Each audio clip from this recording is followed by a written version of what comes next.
So, folks, we're just trying to figure out some of the technical difficulties.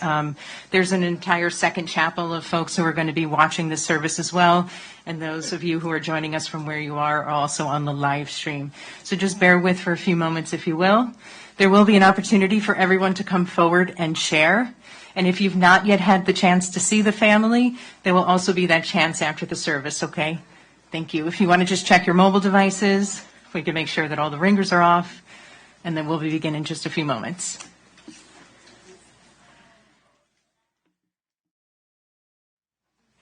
There's not enough people.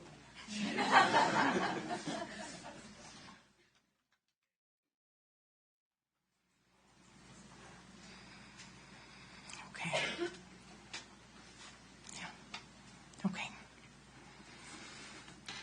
So today in this quiet space, we gathered together to remember a person who holds a very special place in all of your hearts.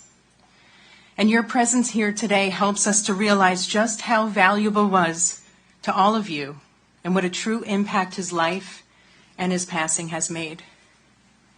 And we have come together here today to honor his life. Let those moments reflect on his time with us and to help us to recall all of those who have gone before us into glory, because their faces are before us at this very moment, and we remember and treasure each of them. So I'm sure there are things we probably wish that we had a chance to say to him and somehow never got to. There is really no reason we should be here today saying goodbye. I didn't know Ben personally, but I've been learning about him, hearing about all of you speak, watching him scrolling through the social media and whatever was shared on the online guest book. I watched some videos of him performing that his mother shared with me, and he showed a lot of courage and strength. Even in his adolescence, he found it a safe space in performing, expressing himself through music, through song, and in performance. So although his music was not his entire identity, it is clear that through his love of music, he brought people together. I saw on the video slideshow a picture of Ben as an infant, and he was playing the piano. So did you know that on a piano, inside of it, there are 230 strings? And when a single finger touches down on a key, a hammer is activated, and it presses on all of those strings. The strings then vibrate, and then this vibration is how we have sound. And I also learned that in a grand piano, there are 50 parts that have to be connected when a single key is pressed. Those parts all come together and vibrate to produce the sound of a single note. In a similar way, it seems that Ben brought you all together. In each of your lives, he generated a powerful vibration. And in the unexpected moments ahead, you will feel him and his presence, and he will continue to resonate in each of you.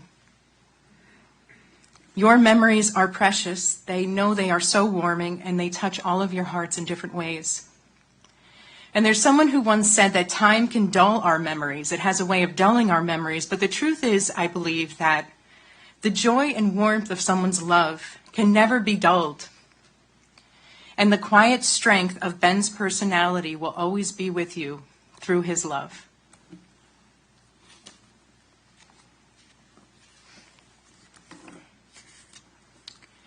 At this time, we're going to be opening up a time of sharing. There's going to be an opportunity for those who are in the other chapel to come forward and speak, for those who are here in this chapel to come forward and speak. We will also be inviting you folks afterwards. If you've not had a chance to see the family briefly, you're welcome to do so or to have a chance to visit. And we're going to be beginning today by inviting Ben's mom forward to share some words.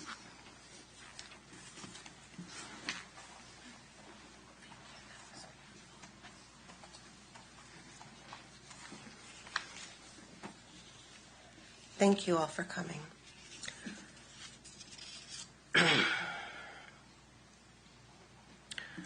When two detectives rang our doorbell at 3:36 Sunday morning and told us this terrible news, they asked me when was the last time I heard from Ben. And I said yesterday. I said, I hear from him every day. If there's any comfort that I feel at this time, it's that Ben and I had the closest relationship that any mother and son could ever have. He moved out a little over a year ago, but he was over at least 2 to 3 to 4 times a week, often depending upon what I was making for dinner. We had shows we watched together. We had a regular movie night. We would watch Better Call Saul, Barry, and Succession, and thankfully they've ended. We're still going through watching Boardwalk Empire, but it got pretty boring, and I don't need to watch that anymore. The last movie we watched together was Grosse Pointe Blank, which is a great movie, and Ben loved movies. As a younger man and a teen, he would rate movies on Letterboxd, and he was always truly interested in my opinion and my rating. As most of you know, Ben loved music. He always loved music. As a very small child, Bill, Ben's dad, used to play a game in the car where when a song came on the radio, you or whoever was in the car had to identify the name of the song, the band, and who was singing. And I remember driving with Ben when he was about 5 or 6 years old when a Beach Boys song came on, and Ben turned to me and he said, "Mom, what's the name of this song?" And I thought about it, probably for too long, and I said, I think it's called I Want to Go Home. And he looked at me like I was an idiot. And he said, "No, Mom, it's the Sloop John B. by the Beach Boys, led by Brian Wilson. And it's the song that Dad and his brothers and sisters all sang together."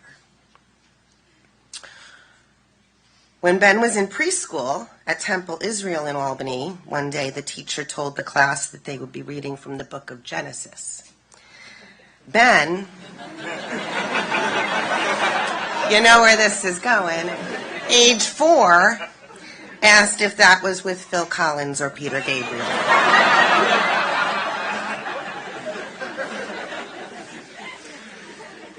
Adolescent Ben, of course, still loved music. He created one of the best short films ever made, starring his brother Sam, with stage assistance from his sister Rebecca.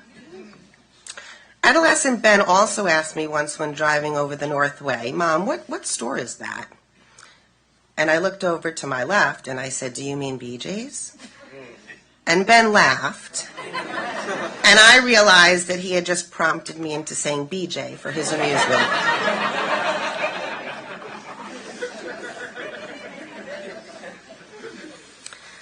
I have countless memories with Ben, Benjamin, Ben Xavier, Ben X, Benny, and the Jets. Countless is a word that bothers me because 25 years is not a lifetime. And Ben was robbed of making more memories, and I can't even begin to imagine how much his future years would have added to the positivity and the love that he brought to me and to all of us. Yesterday, I received a message, and I've received thousands of messages, so thank you. But yesterday, I received a message from somebody in Bulgaria who told me that he and Ben had become friends over music, chatting over the years and sharing MP3s across the ocean. Ben was loved worldwide, and he made the world a better place. He has said to me, "Mom, you're my best friend." And I am his best friend. But what I know is that Ben has many best friends, and this is warming my heart to know this. His friend since middle school, Becca, who's feeling this loss so deeply. His roommates, who Ben considered family. All his friends in Albany from school and the music community. And I'm sorry, I do not know and cannot list all your names, but I hope you know how much Ben loved you. Sam and Becky, you are a tight 3. And I have always been so proud of how you all stick together and have each other's backs. Sam and Ben have an amazing bond, born almost exactly 6 years apart. They worked together this summer, formed a band together, and were as close as any 2 brothers can be. Ben adored and admired his sister, often telling me how proud he was of her. And both Sam and Ben have been encouraging Becky to learn to play drums and join the family band. You were all his best friends. A person once said to me that there is one day that is the last day you hold your child, and you don't know that it is the last day. I held my child every day, in my arms, in my heart, and in my soul. And Ben knew he was so loved by me, his father, Matt, his siblings, friends, and entire family. And I will always hold him, and I know that you all will too.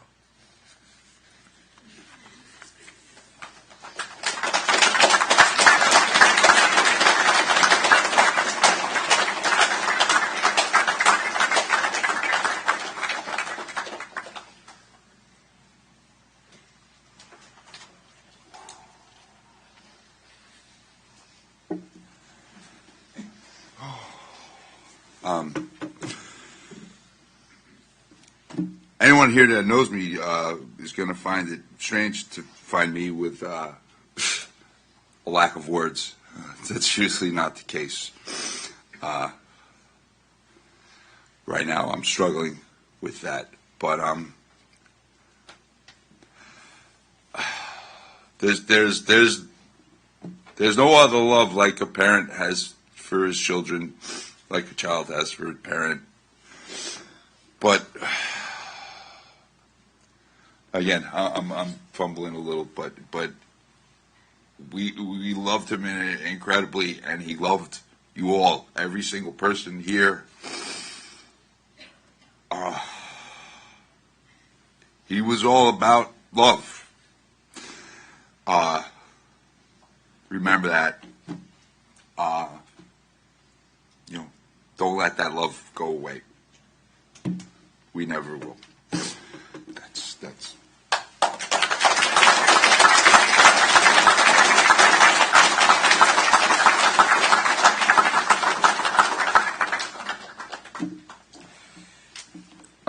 Oh wow. So, yeah, I'm at a similar loss for words here. Ben was the best brother I could have asked for. Taught me most of what I know. I remember when I was like way too young to even care about music at all. He, after dinner, would just be like, "Hey Sam, come to the computer room. I'm showing you Dookie by Green Day." And I would just be like, "All right, I'm 6, fine." But looking back, I'm just so grateful for all that he did, and then that similar dynamic just developed. I remember when lockdown happened, I was home from school for a long, long time, and he was still living at home, which just meant we were hanging out 24/7 in his room, just listening to music and playing video games and watching TV and cataloging all of it on dumb websites. It's crazy, man. Yeah, I don't really have much else to say. I love him. He's the best brother I could have asked for. Again, it's crazy to see how many people are here and how many people are at the vigil. Just the amount of people that loved him and the community that he was able to contribute to and help build. Everything he was able to do in such a short amount of fucking time. It's crazy, and I'm gonna miss him. It's a big hole in my life, but I appreciate everybody just coming out, showing that same love that everybody loved Ben. That's all.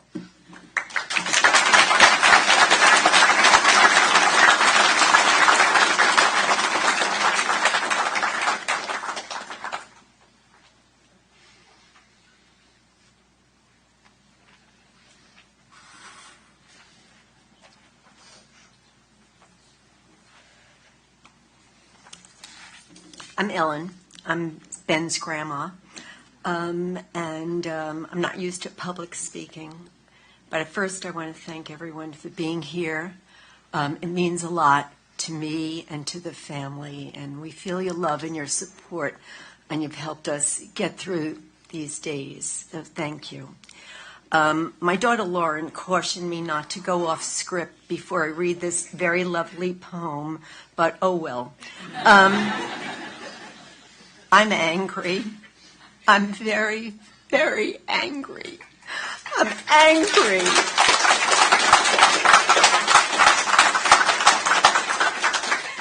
This is senseless. He was a lovely, gentle boy. He had his whole life ahead. There's no reason, and the pain that we all feel is indescribable.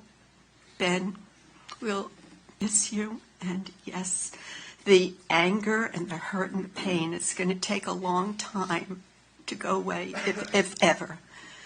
Anyway, back on script. I have this very lovely poem that says, "Remember me.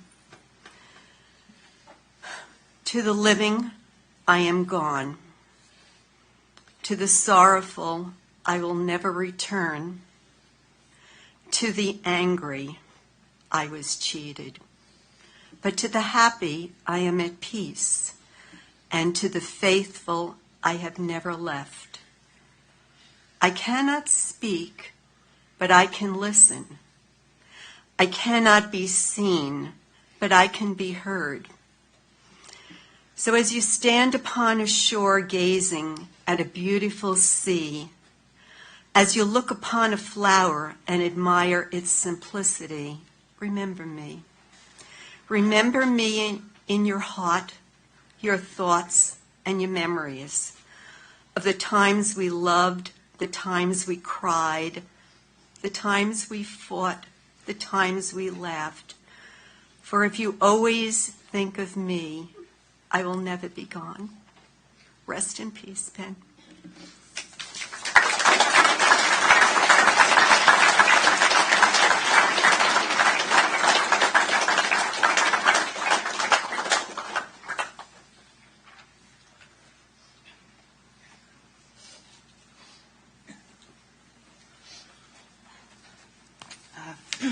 Hi, I am Ben's aunt, and I am Bill's sister. So, this has been the longest 3 days of my life. When I got the phone call from my brother about what happened, it seemed unimaginable to me, and I haven't really been able to get that pit of a feeling out of my stomach, and I can't get my head to wrap around the idea. I can't make peace with it. So Bill is from a family of 7. Ben is a cousin of 35.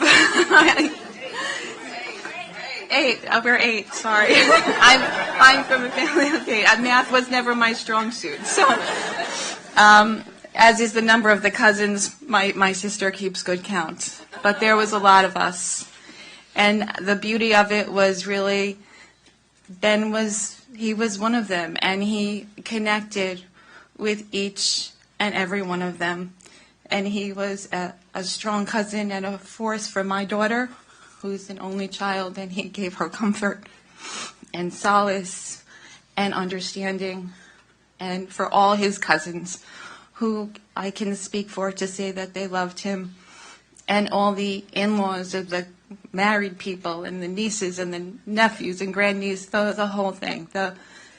His love was the thing that kept him connected to us, his ability to reach out, his ability to stay so kind and so positive, and to love my brother unconditionally.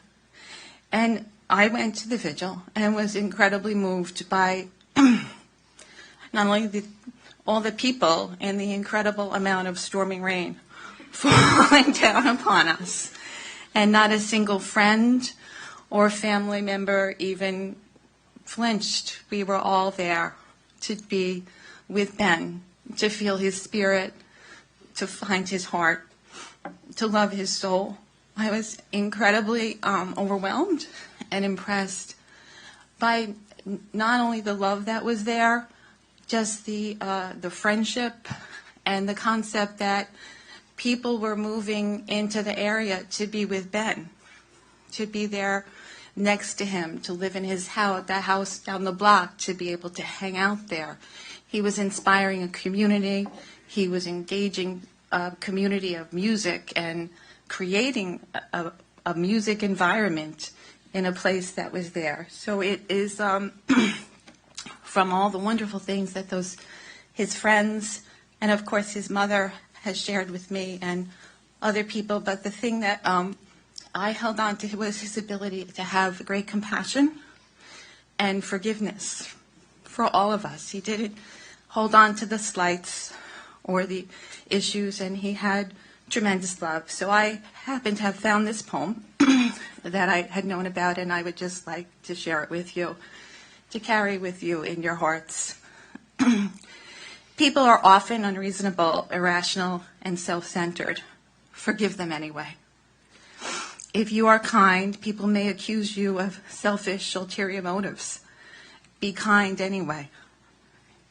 If you are successful, some will say you will win some unfaithful friends and some genuine enemies. Succeed anyway. If you are honest and sincere, people may deceive you. Be honest and sincere anyway. What you spend years creating, others could destroy overnight. Create anyway. If you find serenity and happiness, some may be jealous. Be happy anyway. The good you do today will often be forgotten tomorrow. Do good anyway. Give the best you have, and it will never be enough. Give your best anyway. Because in the end, in the final analysis, it was never between you and them anyway. So I think that Ben resonated and could resonate with those words, and that his heart was in that moment to say, this is beyond our imagination and awful, but please in your hearts be able to love each other and find compassion so that there can be movement and forgiveness forward.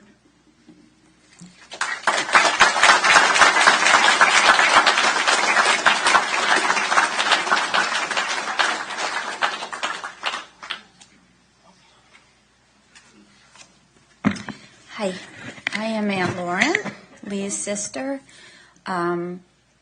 We have a lot of cousins on our side. A lot of the crying you're hearing from the middle of the room is from my kids and my brother's kids. The kids were all so tight, and whenever we get together, they would all sleep in one room, no matter how many of them there were, mostly on the floor.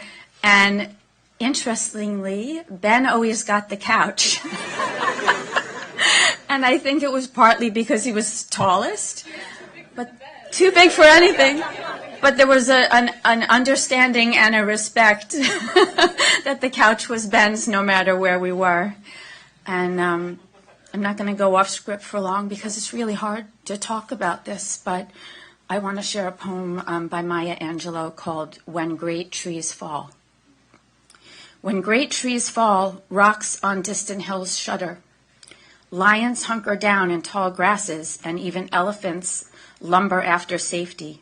When great trees fall in forests, small things recoil into silence, their senses eroded beyond fear. When great souls die, the air around us becomes light, rare, sterile. We breathe briefly. Our eyes briefly see with a hurtful clarity. Our memory suddenly sharpened, examines, gnaws on kind words unsaid, promised walks never taken. Great souls die, and our reality, bound to them, takes leave of us. Our souls, dependent upon their nurture, now shrink, wizened. Our minds, formed and informed by their radiance, fall away. We are not so much maddened as reduced to the unutterable ignorance of dark, cold caves. And when great souls die, after a period, peace blooms, slowly and always irregularly. Spaces fill with a kind of soothing electric vibration, our senses restored, never to be the same, whisper to us, they existed, they existed. We can be and be better, for they existed. Thank you.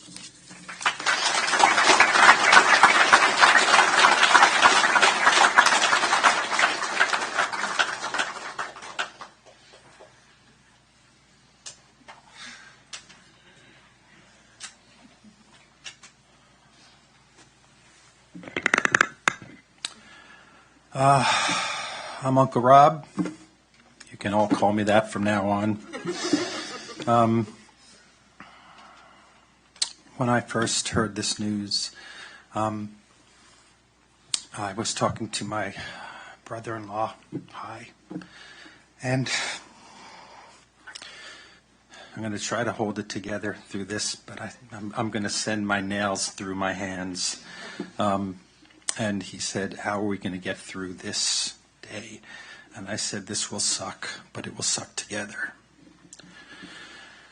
I don't know everyone in this room, but I love everyone in this room, and that was the lesson of Ben. Some people bring the light. Other people are the light. Ben was the light. When he was a kid, he always seemed to come at me, limbs first, hands first, head first. He was this bowling ball, this dervish. He was full of energy. And when he got older, he always came at me heart first. There were times a few years ago when Ben struggled.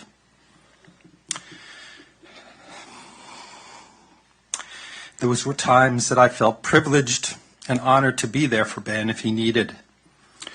But these last few years, seeing the Ben he became made me realize that when we struggle and build up our emotional muscle, we have a choice as to who and what we become.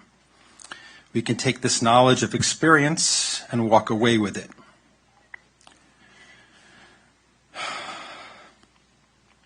Or we can take this knowledge of experience and wear it. From so many of the notes that I've seen from people who were loved by Ben, I know he wore it proudly. Ben was a human homing device, seeking out and rooting out distress. He saw difficulty in people's eyes. He saw hesitation in their faces. And he saw the haunted look of dreams unfulfilled in their walk and their talk. And he not only invited them to move forward with a kind gesture, but he did so with an embrace. The last time I saw Ben, I surprised him by showing up at a Brooklyn club to see Miller Time. I walked in, and Ben's was the first face I saw, and there was that second or two of non-recognition, followed by that big armed hug. He was so grateful and happy to see me, and I said, where else would I be? And then you guys went on stage, and they fucking rocked.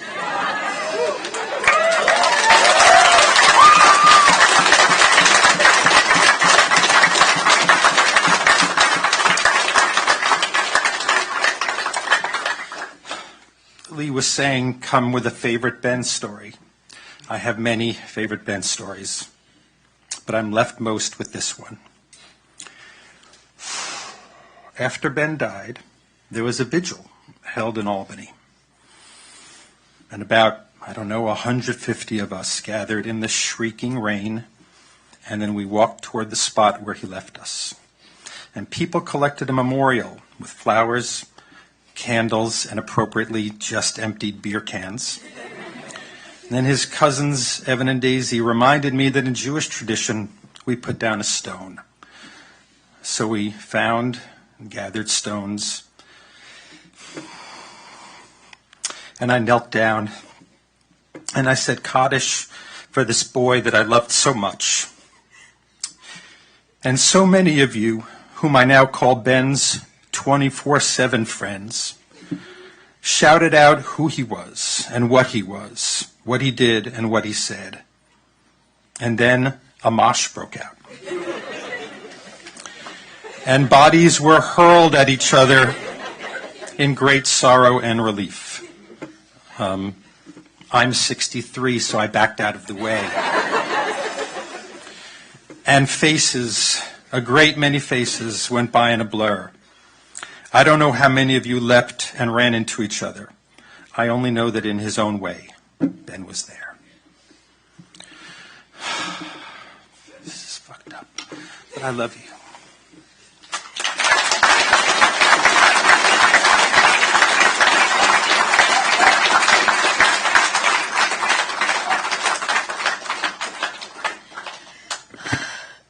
I'm Daisy. I'm Ben's cousin. And he's been in my life since the day I was born. And I never expected that there would be a day where he wouldn't be there. And the past few days, my instinct has been to look around the room and find him and go to him to talk to, because he's just the person that you talk to for these things.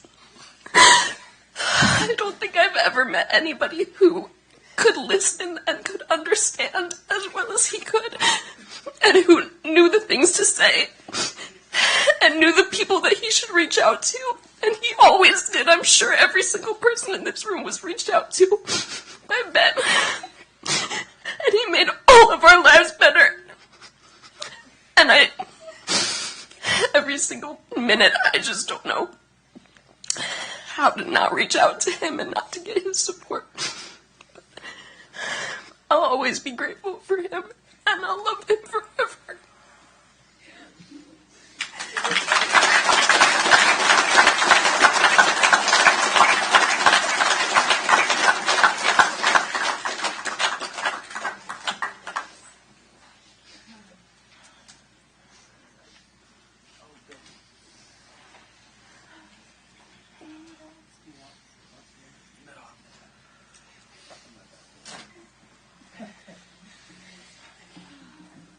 Hi guys, this is so fucked up.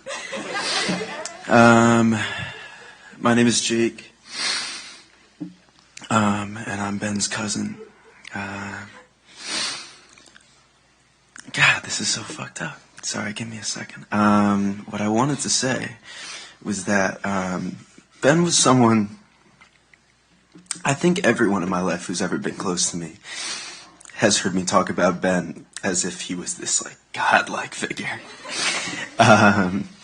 Because he was so cool. I keep saying to my family, there's so many really cool looking people here, and you guys are all so cool. And I just keep thinking, oh, Ben was so cool. He had so many cool friends.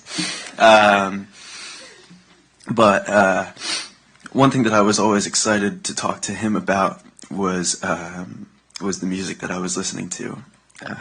Yeah, I'm going to talk about music. I know. Several years ago, I think it was in 2020.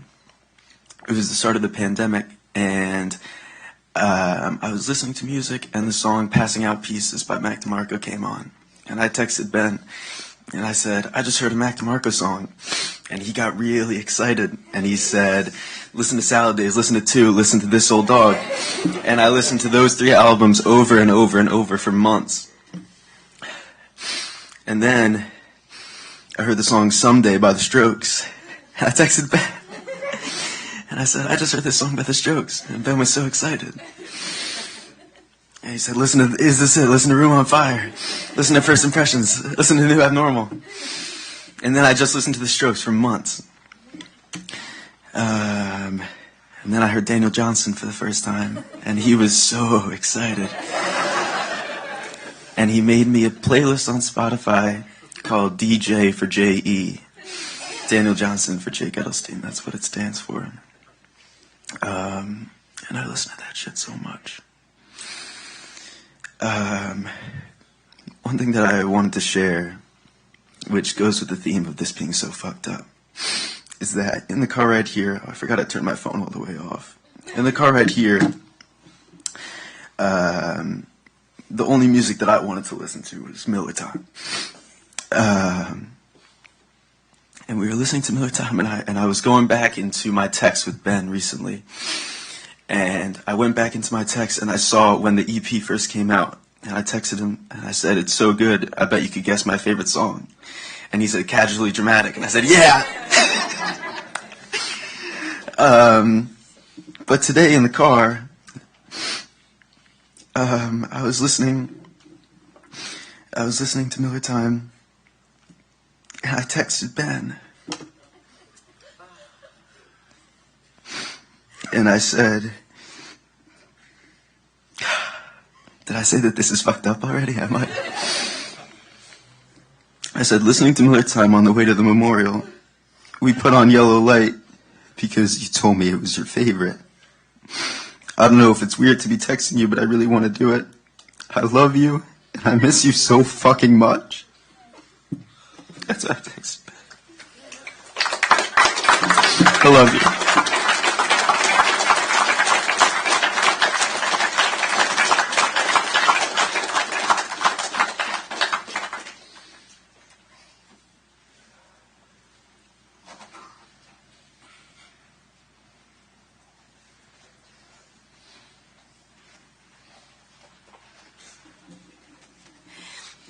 I'm Evan. I'm Ben's cousin. Ben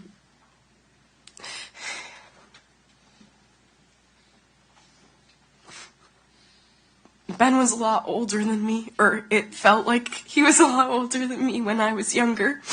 And I was always really intimidated by him because he was so fucking cool.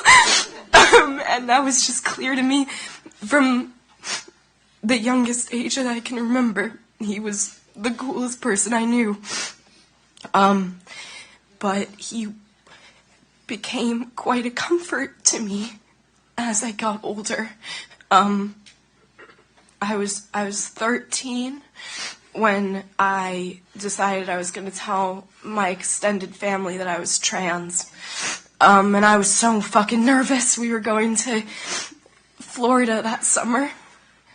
And I remember thinking that it would be okay because Ben always wore Lee's dresses.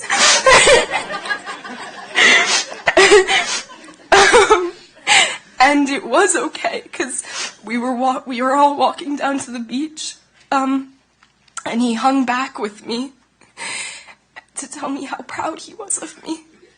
And it wasn't because I came out. It was more because I was realizing things about myself and telling other people them and sharing it with my family. And that was what he was fucking proud of me for. He was proud of me for, like, being happy. And it was the best thing that anyone did for me in that time. Because he always fucking knew how to do that. And I know there will be more times in my life where I am scared and I want comfort. And he would have been the perfect person to give it to me. And I don't know how I'm gonna do it. But, like, I don't know how to conclude that. It's just my fucking feeling. And I'm upset. That's all I have. Yeah.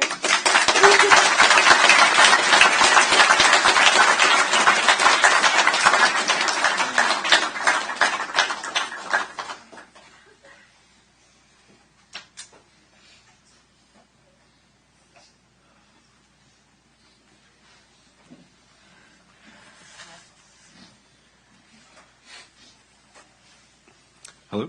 Hello, everyone.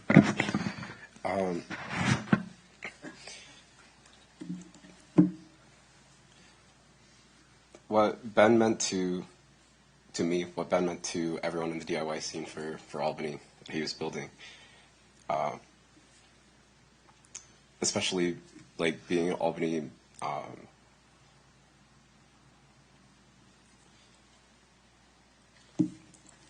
Zeke made a really funny joke after the visual, and you seen how we lost our token sis.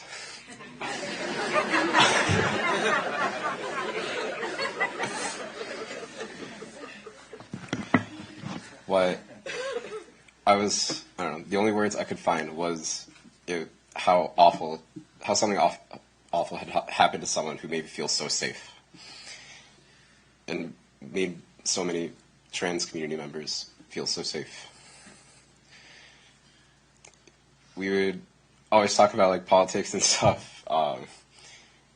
Either I'd be like mad at some sort of conservative talking point, or I'd be mad at even some progressive who wasn't structuring their points correctly enough. But Ben was always there, up near us when we were either watching something, but always there for me to info dump about anything, anything I wanted. During quarantine, Lee, Ben, and I, we would have movie night almost every Thursday night. Not a lot was like going well for me when I had like that apartment then in Albany, but the best thing about it was that it was 4 minutes away from Ben's parents' place. Most of the times it would be Ben showing me a movie for the first time. Shocker. But yeah, every once in a while I'd come through with my own, but it was almost every time. It was a new watch for me. Always concerned what I would rate it, what Lee would rate it. One that stands out particularly, and my friends probably know, but Little Shop of Horrors was, I guess, one that Lee had shown Ben really, really early, and he was amazed that I had not seen it. And through, these rough couple days, I've been thinking a lot about how I would talk often about the person behind Little Shop of Horrors, who wrote the lyrics, Howard Ashman, who you might know him from writing Little Mermaid and Beauty and the Beast, but before those productions, before he was okayed for Disney, he had his own theater called the WPA Theater in New York City. And it was up above a Chinese massage parlor on 5th Street, I believe. Not the most, I guess, glitzy stage. But there, Howard and his partner, Stuart, built their own community there in New York City, especially during the AIDS epidemic. The strength of that theater during those times now, and I think of the DIY scene in Albany today. And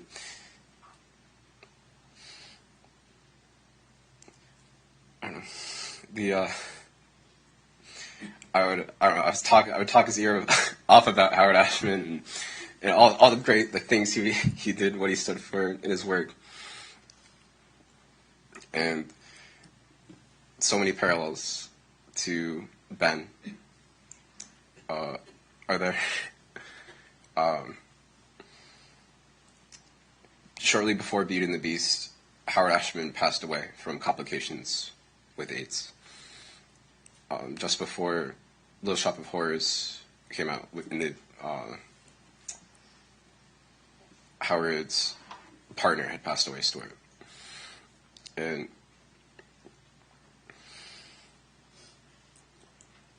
oftentimes we would kind of dream about Howard Ashman would adapt like certain things, like Little Shop of Horrors used to be like an old-timey black and white horror movie. So we would always talk about different things like that would play in like today's kind of social climate versus other things. So I don't know, but the strength of the community from the Rat Den to Caesars to every show that Ben was at, every show we drove him to.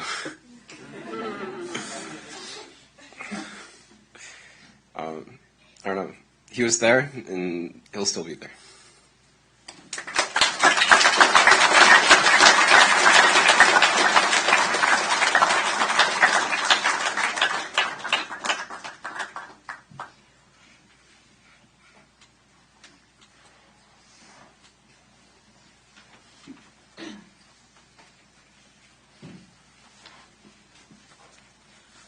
Hi, I'm Sabrina. Ben was my friend. And some of you might know me from a band, a hardcore band, whose name I will not mention because Ben's grandparents are here. Dog Pisser. We're called Dog Pisser. And Dog Pisser was like a silly idea that me and Joe, who's back there, came up with on the porch one night. And it took a long time for it to be real, partly because of me and partly because the people in the band are in a lot of other bands too. They're busy. But when we decided we were going to write songs, Ben was like the first person I wanted to tell. And he was so excited because Ben was a doer and he was a maker. And he was really excited to hear that I would be doing and making. I think he was really excited that it was going to be hardcore. So as soon as I told him, he immediately was like, I'll book a show for you. So he did. He booked a show for us on my birthday in his living room at the Rat Den. And the whole week prior to that, Joe was so sick. He had the flu. And so I was texting Ben a couple days before, like, I don't know, man. I don't know if it's going to happen. Like, I can't just be me. And he said, yes, it can. And he said, if Joe can't play, you come. And I said, Ben, A, I've never done this. B, I'm just going to come yell in your living room, just me, no music. And he said, yeah.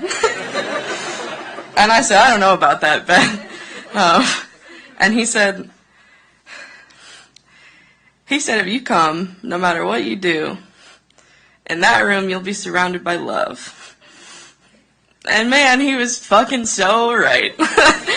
And so we played our first ever show in his house, and people went really hard. Thank you to everybody who came and went really hard.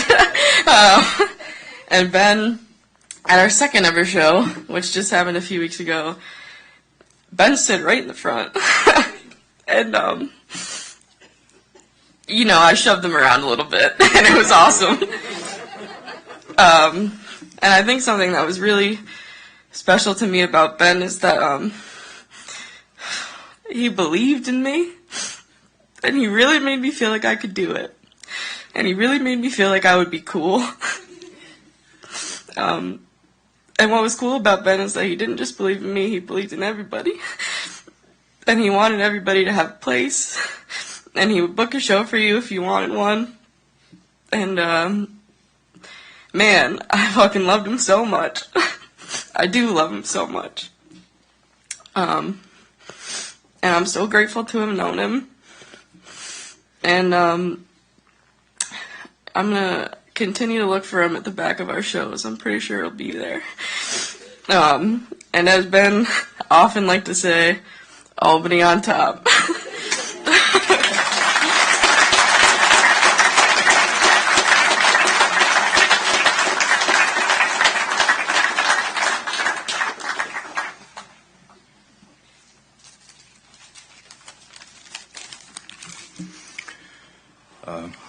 I had the privilege to call Ben one of my closest friends.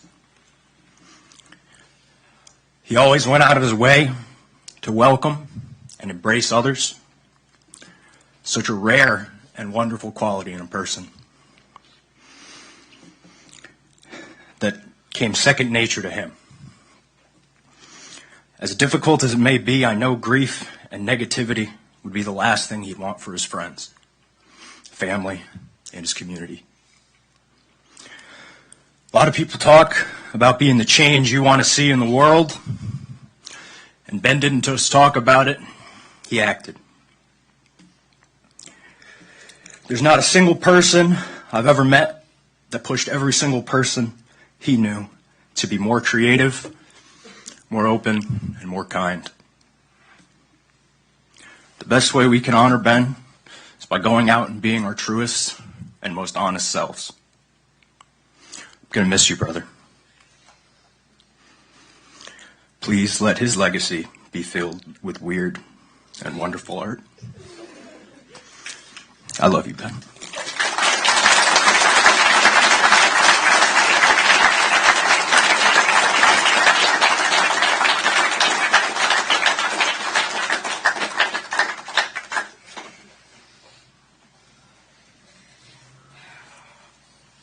Hi, can you hear me? My name is Josephine. I was a friend of Ben's. I wrote a script for everything I wanted to say about Ben, but I realized that would not suffice because when Ben was here with us, I talked about him all the time. And when he's dead, I'm going to talk about him all the time and from the heart. I met Ben about the end of 2019, and the first time I met him in person was 2 weeks before the pandemic closed everything down. He was at a show at AS220 in Providence, Rhode Island. It was Sanguisugabog and Escuela Grind. He was there with his sister, and immediately he was just like a force of nature. Immediately I just knew he was going to be a good friend. Very, very iconic show. The fire alarm went off, and it was to this day, whenever I talk about it, people still know exactly what show that was. And rather quickly I became close with Ben. As many of you are here for, he was big music guy. He was super talented, had an encyclopedic knowledge of music, and we could talk about everything. Some of the last things we talked about shortly before his death was everything from Odelay by Beck to like proto-screamo and everything in between. He was always open-minded. He was open-minded in every aspect of his life. And Ben could keep me grounded to reality like nobody else. There were so many times where I became sort of, frustrated by the state of, my hometown, my scene, and he would always just bring me back to reality, and he would make me see the other perspective, and he did that a lot. Last time I saw him was about a month and a half before his death. He came back to Providence.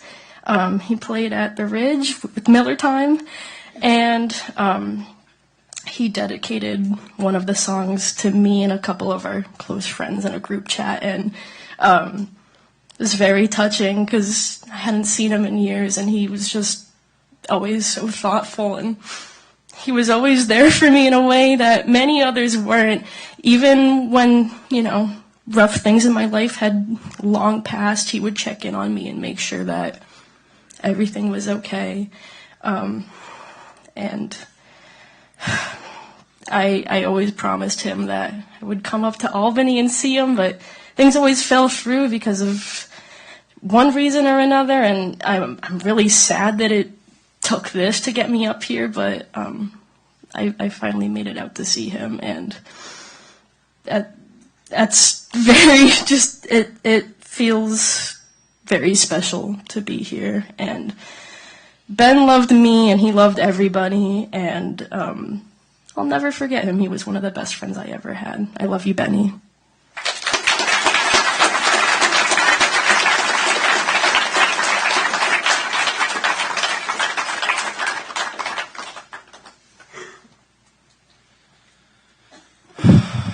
Hi, everybody. I'm Zeke. Ben was my roommate, my business partner, and one of my best friends. I only met Ben a little over a year ago, and very, very quickly we became so close. And in this last month of living with Ben, that was just even more the case.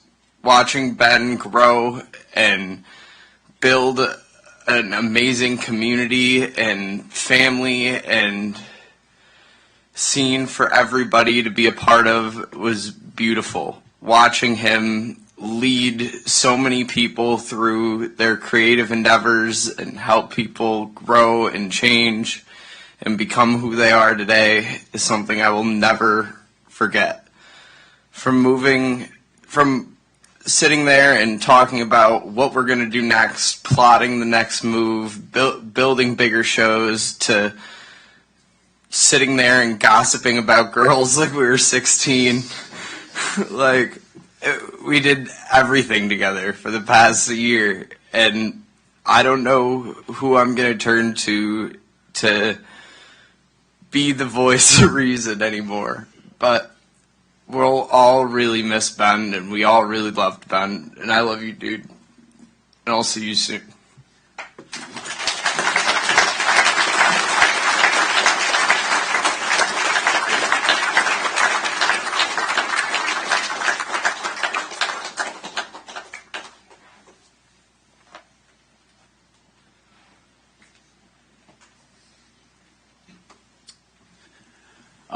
I'm just going to keep this short. Throughout my small sample size of life that I've lived, I've seen a common theme in everyone here and just in people in general, especially kids my age, and that's finding a purpose. I feel like each and every one of us here are searching for a purpose. A lot of us haven't figured that out yet. I don't think Ben had that problem. I think Ben's purpose was helping others, and he did a really good job at it. He was one of the most caring people I've ever met, and he saw a purpose within each and every one of us, and he tried so hard to make us see it. So I would just like to say thank you to Ben for helping me see my purpose, and I'm sure a lot of people here as well, so thank you.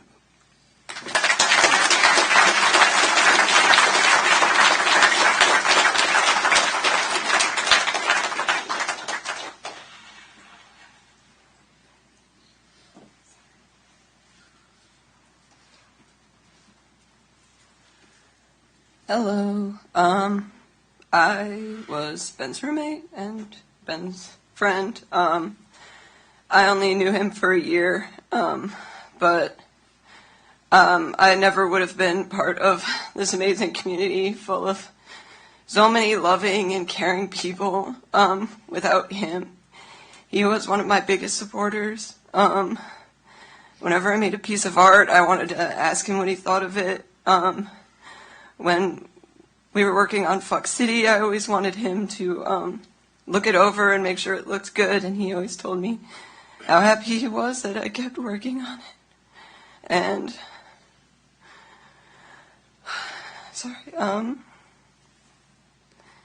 yeah, Ben was a great friend. I feel like I did not get enough time with him. When someone recently was being weird to me, the only person I wanted to tell was Ben, because I knew he'd look out for me. And even though our conversation kept getting interrupted, he always made sure to circle back to get all the details so he knew what was happening. And so he could ask me if I could keep myself safe and how he could keep me safe. A couple hours before Ben died, he came up to thank me because I had been telling Zeke about how happy he looked. And he wanted to make sure that he thanked me because he was happy. That night we had one of the best nights. And he had a smile plastered across his face the whole night. And I'm just so glad I got to know him for the time I got to know him. And I'm so glad that he pushed me to do things that I was scared to do and to keep moving forward with my life, even though at the time I found it so fucking annoying. He just always pushed me, and he always wanted to see the best of me, and I'm just so thankful I got to know him for the time I got to know him.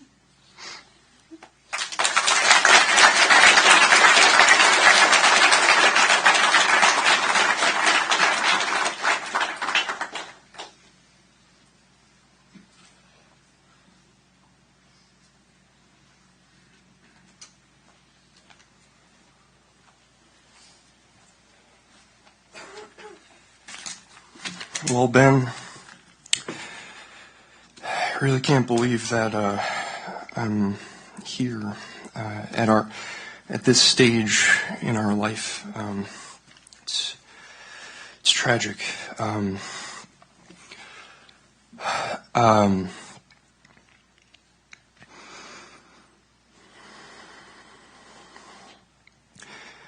A righteous and truly good man's life has been mercilessly stolen.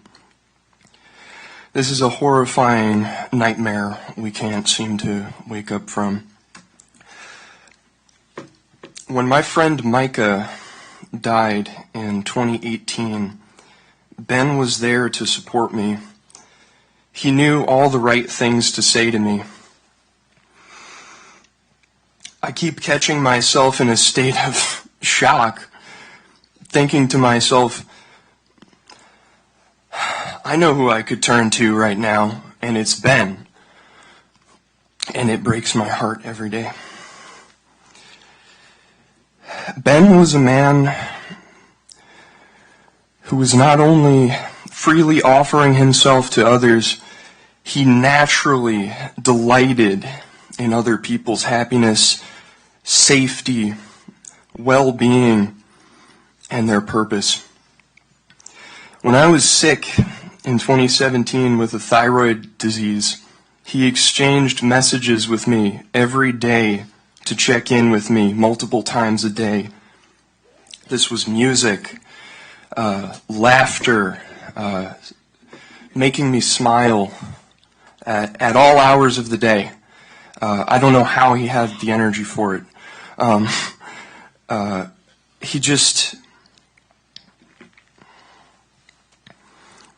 His friendship sustained me during the most hopeless times of my life, the most dark times of my life. He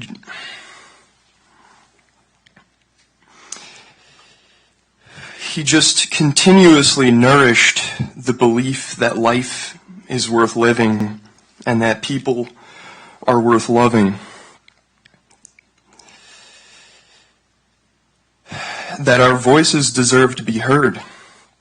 His conversations beautified the world I found myself in. His presence colored my days. He taught me to always be positive and true, no matter what cards I've been dealt.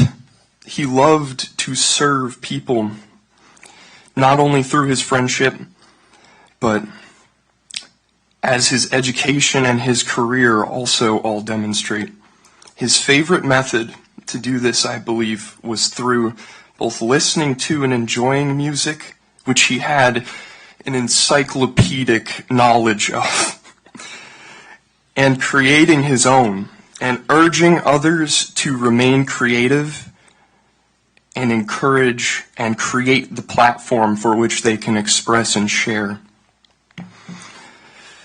You could send him anything at any time of the day and he would respond, just as he would respond to life with positivity and encouragement.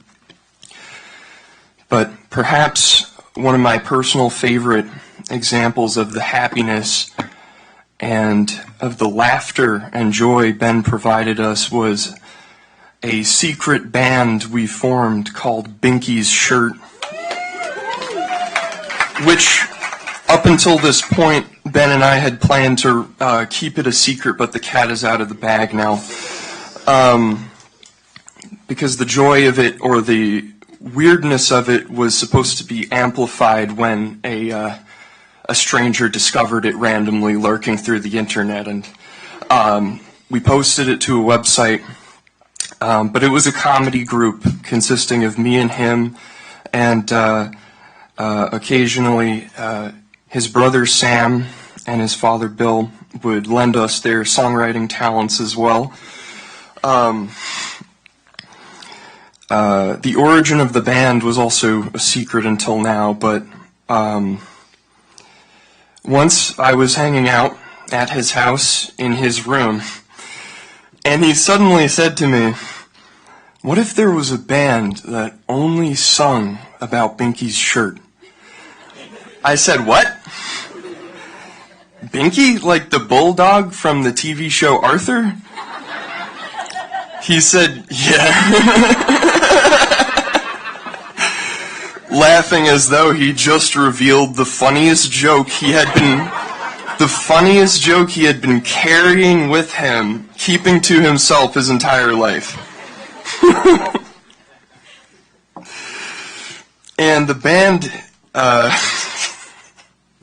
and he continued on, and the band is like really obsessed with Binky's shirt. They just write songs about it.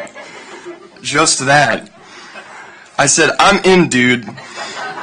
And we just were exploding in joyous laughter. A Rick Springfield song from his nearby grocery store popped into my head, and Jesse's Girl lyrics became Binky's shirt. I wish that I had Binky's shirt. The parodies became more and more absurd. The syllables fit the songs perfectly, and because of his endless music knowledge, the possibilities became endless. Each song we produced made us explode in stronger and stronger laughter, and there was a healing, there was a catharsis to, a young man who can make you laugh that much and that purely. The Secret Band, about a fictional anthropomorphic bulldog and his orange shirt, kept going forth with new ideas. Stacy's mom became Binky's shirt has got it going on. It's all I've want and I've been waiting for so long. Binky, can't you see you've just got the shirt for me? I know it may be wrong, but I'm in love with Binky's shirt. Africa by Toto became Afra shirt. It's going to take a lot for me not to try on his shirt. There's nothing that 100 men or more could ever do. Uptown Girl by Billy Joel became Uptown shirt. Hit me with your best shot. Binky in his best shirt.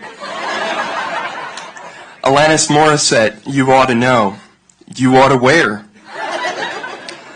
The Cars, Best Friend's Girl. Best Friend's shirt. Karma Police, Fashion Police. Coldplay's Yellow, Orange.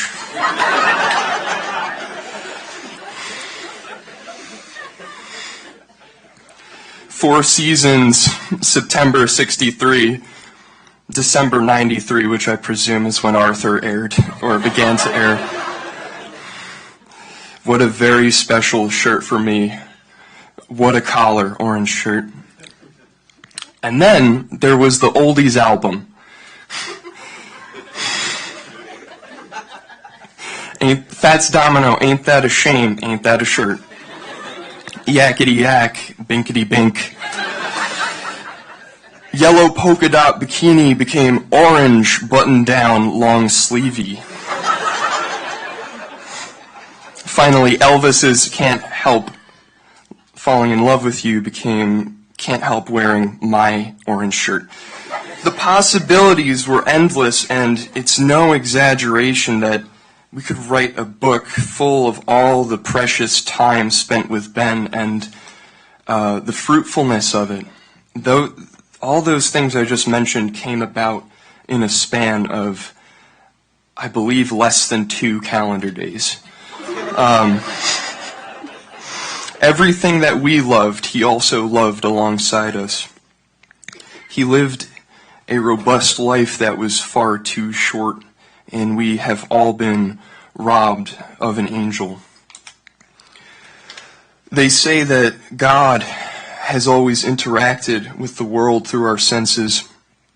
Sometimes people demonstrate God's love very, very clearly, and it's very rare to know a person and be blessed by a person in that way. And Ben was the friend that did that for me. He will always, always be a brother to me. He taught me friendship. He taught me to strive to serve others, which he was a prime example of. He believed in reconciliation. He made no enemies. In fact, he actively made it a point to go out of his way to reconcile grudges with others. He insisted on reuniting me with old friends who I never thought I would hear from again. Through him, I was also introduced to a few lifelong friends, of which he had many. He provided, gave, shared endlessly. He loved us unjudgmentally, indiscriminately, as God would. I thought of him as an older brother, but in recent days I've thought of him as something much deeper. I've been thinking of him as a shining, living, breathing example of God's grace on earth. And to better explain this, I wanted to quickly conclude this by reading Psalm 23, and you can see how these qualities of God are echoed in Ben. The Lord is my shepherd, I lack nothing. He makes me lie down in green pastures. He leads me beside quiet waters. He refreshes my soul. He guides me along the right paths for his name's sake. Even though I walk through the darkest valley, I will fear no evil, for you are with me. Your rod and your staff, they comfort me. You prepare a table before me in the presence of my enemies. You anoint my head with oil, my cup overflows. Surely your goodness and love will follow me all the days of my life, and I will dwell in the house of the Lord forever. Forever, Ben, forever. Thank you to his friends for being here. You all know how special of an individual, of a soul he is. Thank you to his family who have always opened their doors to me and have treated me as family. He has taught me love, grace, charity, mercy, art, beauty, and the list goes on. But interestingly, he also taught me that it was okay to be a fool and to be the weird one. His love and laughter will always, always be sacred, and I will always cherish our friendship, Ben. It's going to be hard, and I really can't believe it. I will love you forever, Ben. Thank you.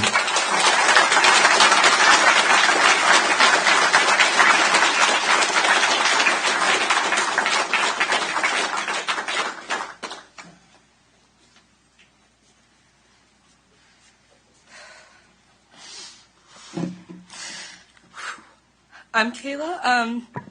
I lived with Ben for too short of a time. We were supposed to have an entire year. We were supposed to have an amazing summer, hanging out. I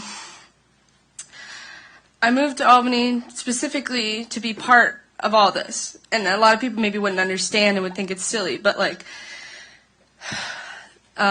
the DIY scene was like everything to me. Making music and knowing all these people and supporting their art.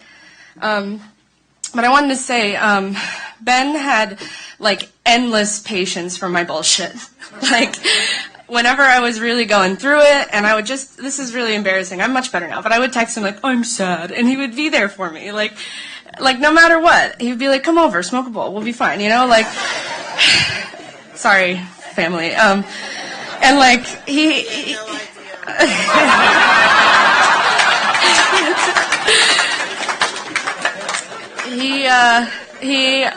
wouldn't always laugh at my jokes, but he always thought they were funny, because he'd go, that's funny. You know? And I always said, you sound just like your mom when you say that. Yeah. I think it's been so lovely to hear what everybody has to say about him. Everybody has their favorite Ben story. I guess the thing that's been sticking out to me recently, like, not to out him, but he didn't know how to ride a bike for a while. And I remember him, like, getting through that, and we just went for a bike ride, like, a couple months ago. We went for our first bike ride together, like, at sunset, talking about life. It was just, like, it was the most amazing thing. for such an amazing guy. I don't know what we're going to do at the house now. There's definitely like an absence that weighs.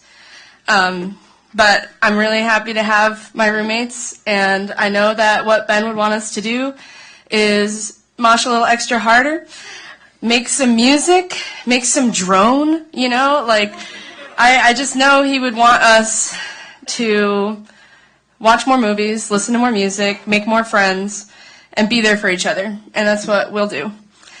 So, I love you. Thanks.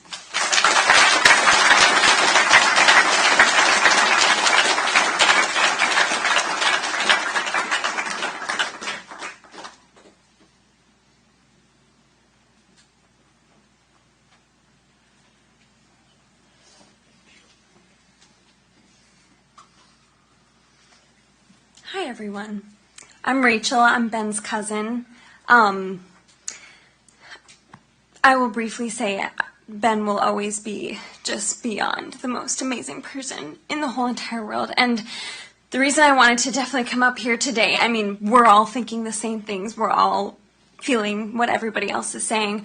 I don't know how Ben had the time to do all of this stuff. So November 25th, so Ben's birthday, 2019, he sends me a Facebook message, and he says, it's a link to SoundCloud. Recorded it for me, but also very much for you, LOL. I was going to see him for Thanksgiving. This is a recording of Ben's rendition of Taylor Swift's song 22.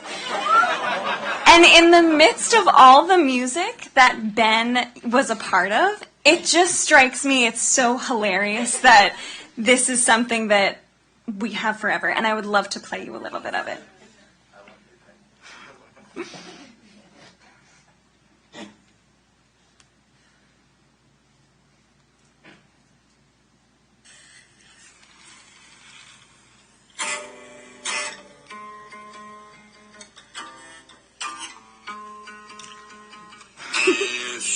Like a perfect night to dress up like hipsters, make fun of our exes. There's a lot of. It feels like a perfect night for breakfast at midnight.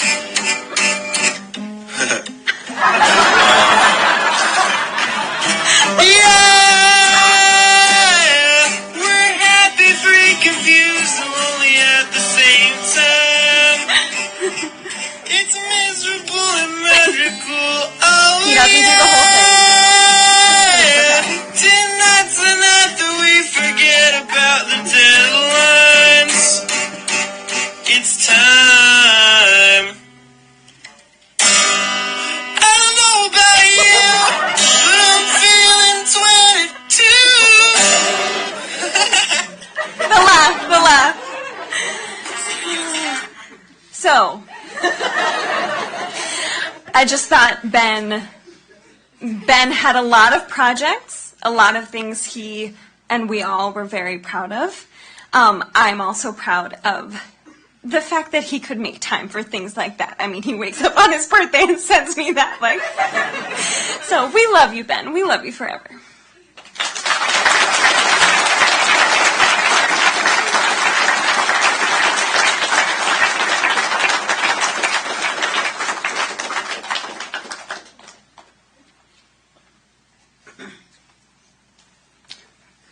All right.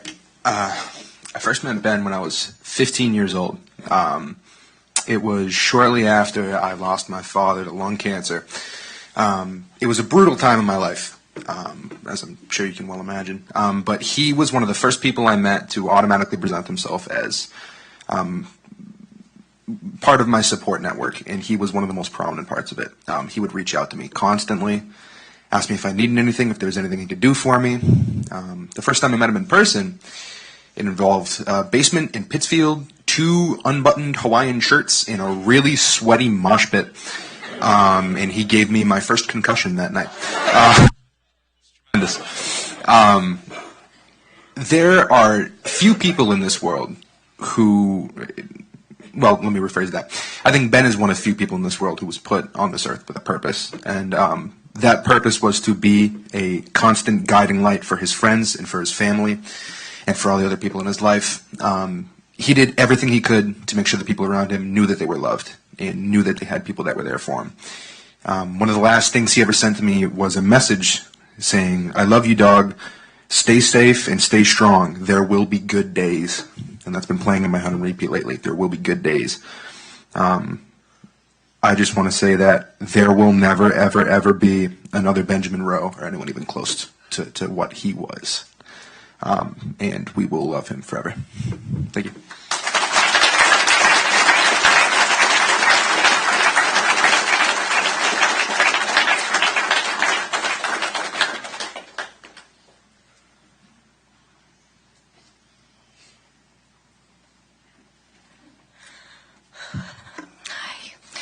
My name is Rebecca, and Ben is my best friend.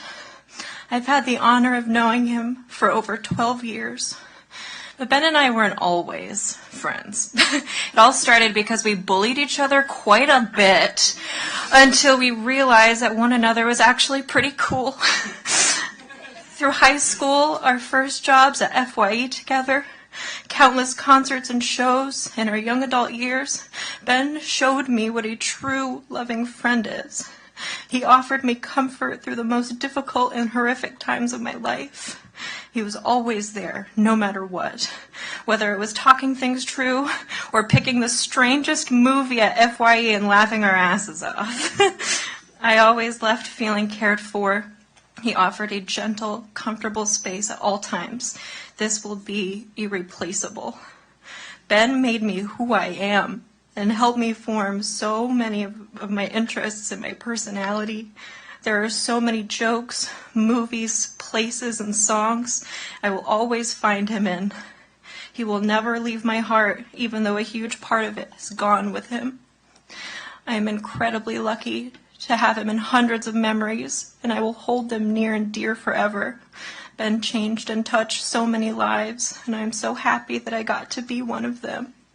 Ben was truly more than a best friend. He was the older brother I never had, and I will cherish him and think of him always.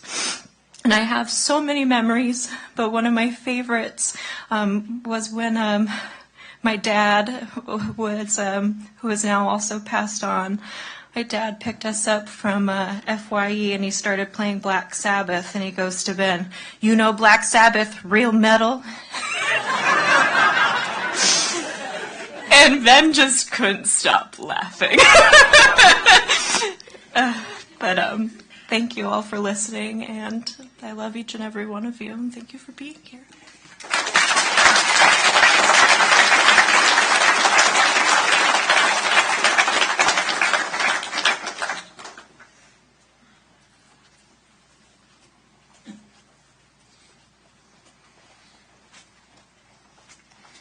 Hi, I feel really bad because I don't know like 90% of you, but deep down we all know that really doesn't matter.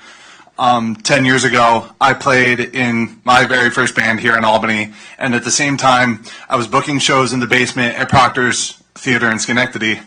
And so, obviously, through the community, I was going to shows at the same time, and Ben actually came to one of my shows at the Underground when he was in high school, but unfortunately, I didn't really get to meet him until like years after that, one day at a show at Empire Underground when he came up to me and like just wanted to talk about it. And I said, thank you, because it's been so many years since then and I don't even play shows anymore. I just go to shows here because I feel like that's the only thing I really do for fun in the city anymore. I used to think Ben was just like a fan and like sort of looked up to me in a way, not to toot my own horn or anything, but as months went on, I realized that, through booking shows, he was getting to know more people and generated a lot of great friendships and relationships. For the family that never got to go to any of the shows that he played specifically, you missed out. I'm sorry. It was the best. All the shows he put on at the Troy Speakeasy were fantastic. I didn't get to go to the Rat Den. I didn't get to go to Caesar's Palace, but I've heard you all talk about, shows and stories there. And I can honestly say that, like, beyond what you know, like he was into, what you want to call it, hardcore or metal or punk or whatever it was, Ben actually existed in every scene in this local music community. I say that because I was 15 when I went to my first show, and now I'm turning 30 this year. And as somebody who's seen like so many people come and go, it was really good to get to know Ben this last couple of years. And again, you know, because of that, like I know like he's had like so many like great friendships through all. I feel like I'm slightly imposing with like this great friendship, but that's just because like I had so little time to get to know him, and it was like amazing getting to know him.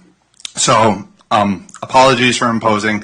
I have work at 2:00. I have no idea what time it is right now, and honestly, I don't even care, because if that was me, there's a very good chance that my corporate job probably would have replaced me by now, and I don't care. So the one thing I want to say before I get up here is something that no one else has said. It's that checking on your friends and taking care of each other isn't enough anymore. We need to protect each other at all costs. If we can learn something from this, thank you. Thank you. If we can genuinely take something from this, it's that we need to protect each other at all costs. I have to go to work. Thank you, guys.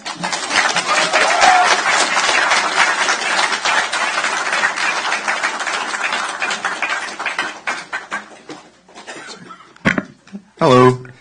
Hi, I'm Ari, and it's one of Ben's many, many, many friends. I wish I knew Ben for longer. I only got close with him once I closed my venue, and I started going to other people's shows and being able to enjoy just being a part of the scene again. And I would go to Rat Den all of last summer, and Ben was the kind of person that you went anywhere, and he was the first person you wanted to talk to. Any stupid idea I had, he was like, yeah, let's do it.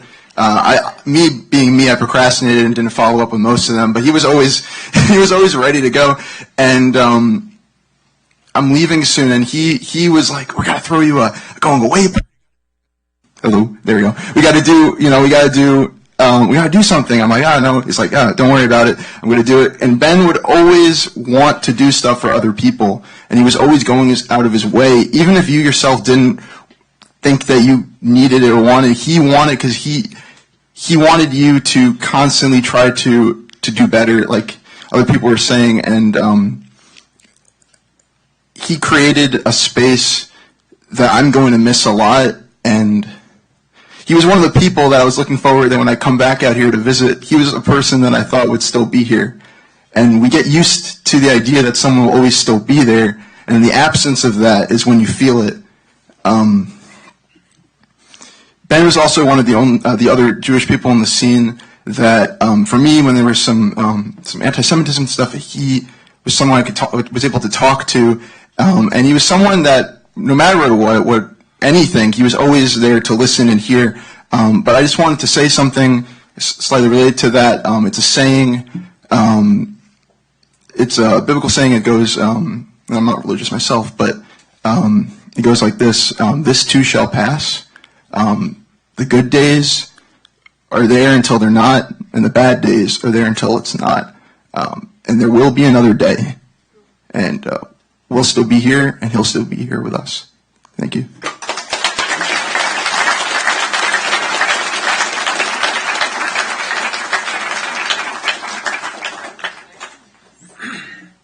Hello, everyone.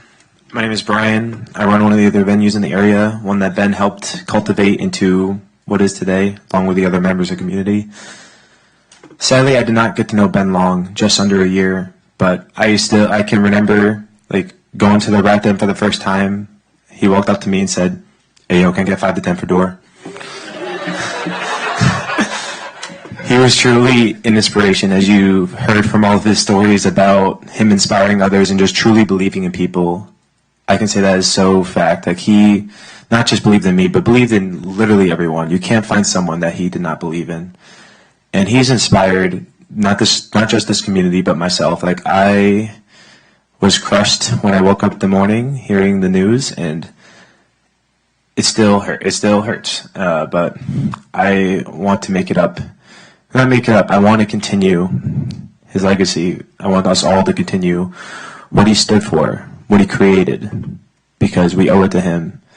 Like, some of you referred to him as more than a person. He was a godlike figure, and I completely agree with that. He was more. He was more than anyone I've met. He was a great person, and he will truly be missed.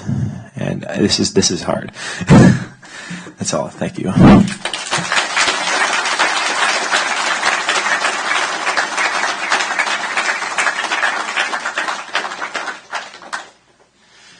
Hello, everybody. My name is Ethan, and I would just like to start off by saying the impact left on me by Ben has been the biggest one in my whole life that nobody else has ever even been able to make a close dent to.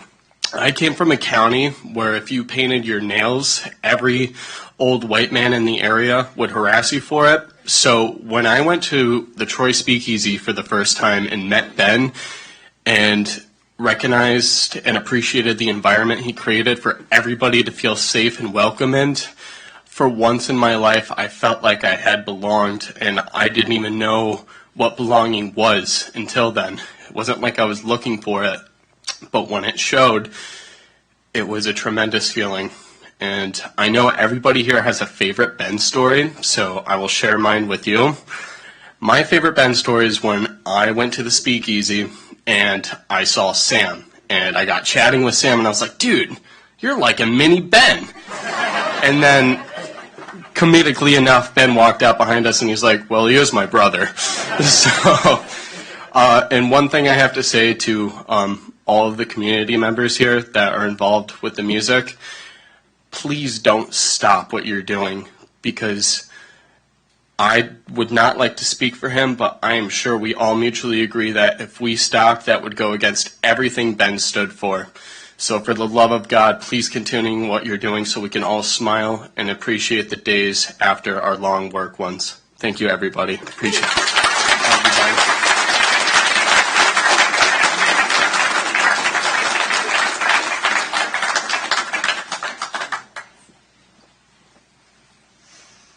Hi, my name's Kyla. I met Ben at a show at the Speakeasy during one of the hardest times I've had in my life.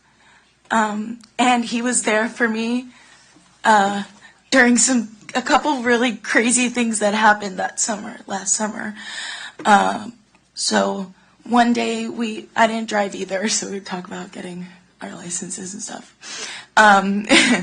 But we took an Uber to No Fun for a show, and we were trying to figure out like which way was the right way to go, and we bumped into our friend Taylor, and there was an accident right in the split like between the two streets, and he ran straight over to the scene. There was a woman, a mother with her two sons. She was having a seizure in the car. And so there were some people, around the situation. A couple people backed out, and he and I got that shit together. And I called the ambulance, and he got her out of the car and comforted her, and we just followed the directions. And it was a very overwhelming experience, but it was really comforting at the same time to be able to do that with Ben, because it felt like we were doing something like really good, And we chatted with the kids for a little bit, made sure everybody was all right. We went back to the show, and I was a little overwhelmed. We just sat outside for a little while, and people made light of the situation, and we were just really proud of what we'd done. And then another time, he had no involvement in this, but I accidentally aided 2 St. Anne runaways. I was living above a bodega on Central Ave, and there were these 2 young girls that came up to me asking me for my phone and stuff. And so the night before, I was helping them, and they gave me this whole story. I totally believed it. I had no idea. But the next morning, I was going to take them to Dunkin'. And I was going to be passing his apartment on the way. I was like, let me just call Ben. So I called him, and I asked him, if he wanted to come with me. And I told him about, how these two girls just like randomly came up to me and let them sleep head to foot on my couch because I was just like, how are you outside like in such a dangerous neighborhood without ID or phone? And he was working at St. Catherine's. We had no idea. These kids asked us about, St. Catherine's and stuff. But we went to Dunkin'. He got them some food with me. We sat with them, made sure that they were going to be going home to their moms. So they said they were going to pick them up over by the park on Ontario. We went over to the park, and he went to get in Arizona, like at Trios or something. And the two girls ran away from me. I was like, what the fuck is going on? He came back. He was like, where are they? It's like, they're gone. And we came to discover that they were running away from one of the other places. And I felt so stupid because, like, why would I just let two random kids into my home? I just wanted them to be safe. And he laughed about it and consoled me and reminded me that I was doing a good thing. And that was really special because a lot of times I've felt really stupid for a lot of choices I've made. And he reminded me, like, a lot of the choices I've made have been out of goodness of my heart. So it's really special that I had a friend like him. So that's all.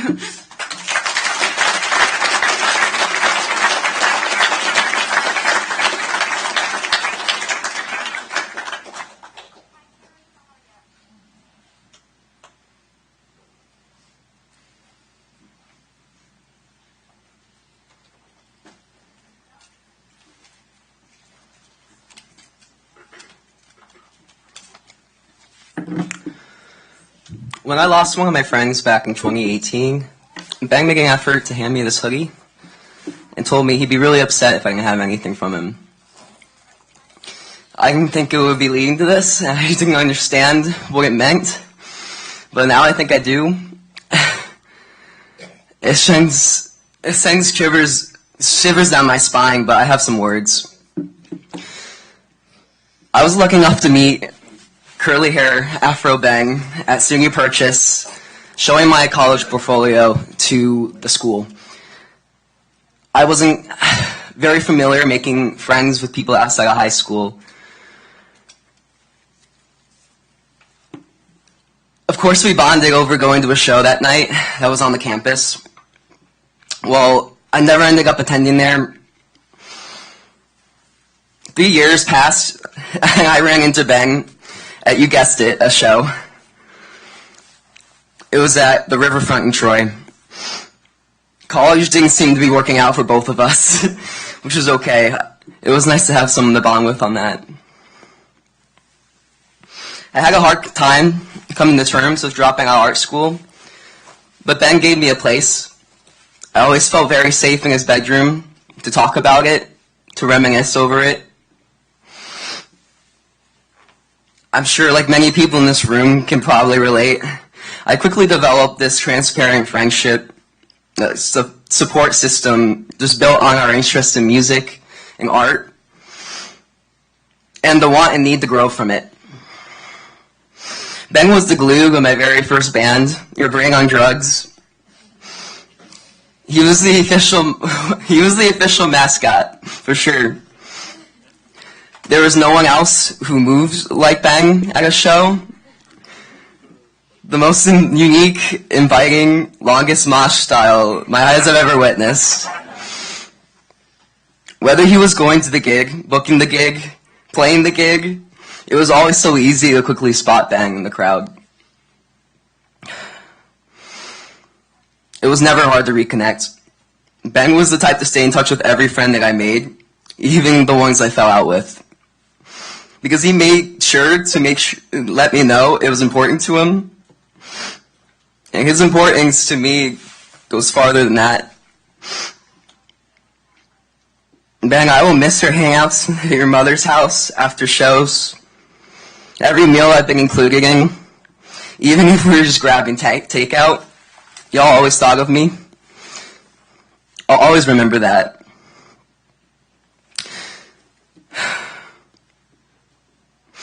I have to drive 16 hours to Iowa City after this to play with my band. I'm going to be playing a bunch of strangers, but I know that Ben's going to be there with me. I'm going to be thinking about Ben's family as I drive. I can't wait to find myself on this tour. I can't wait for Ben to be there with me. I love you so much, Ben. Thank you.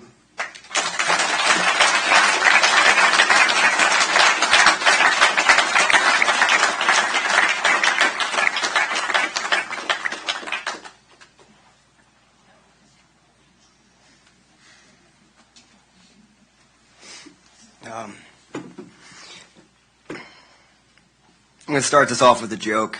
This is probably the only time I'll ever go on after a Escuela, so I'm gonna enjoy that for a second. My name is Shay. Ben and I founded Two Dead Hummingbirds some years ago. Ben was not only my booking partner, but my best friend, my brother, my rock.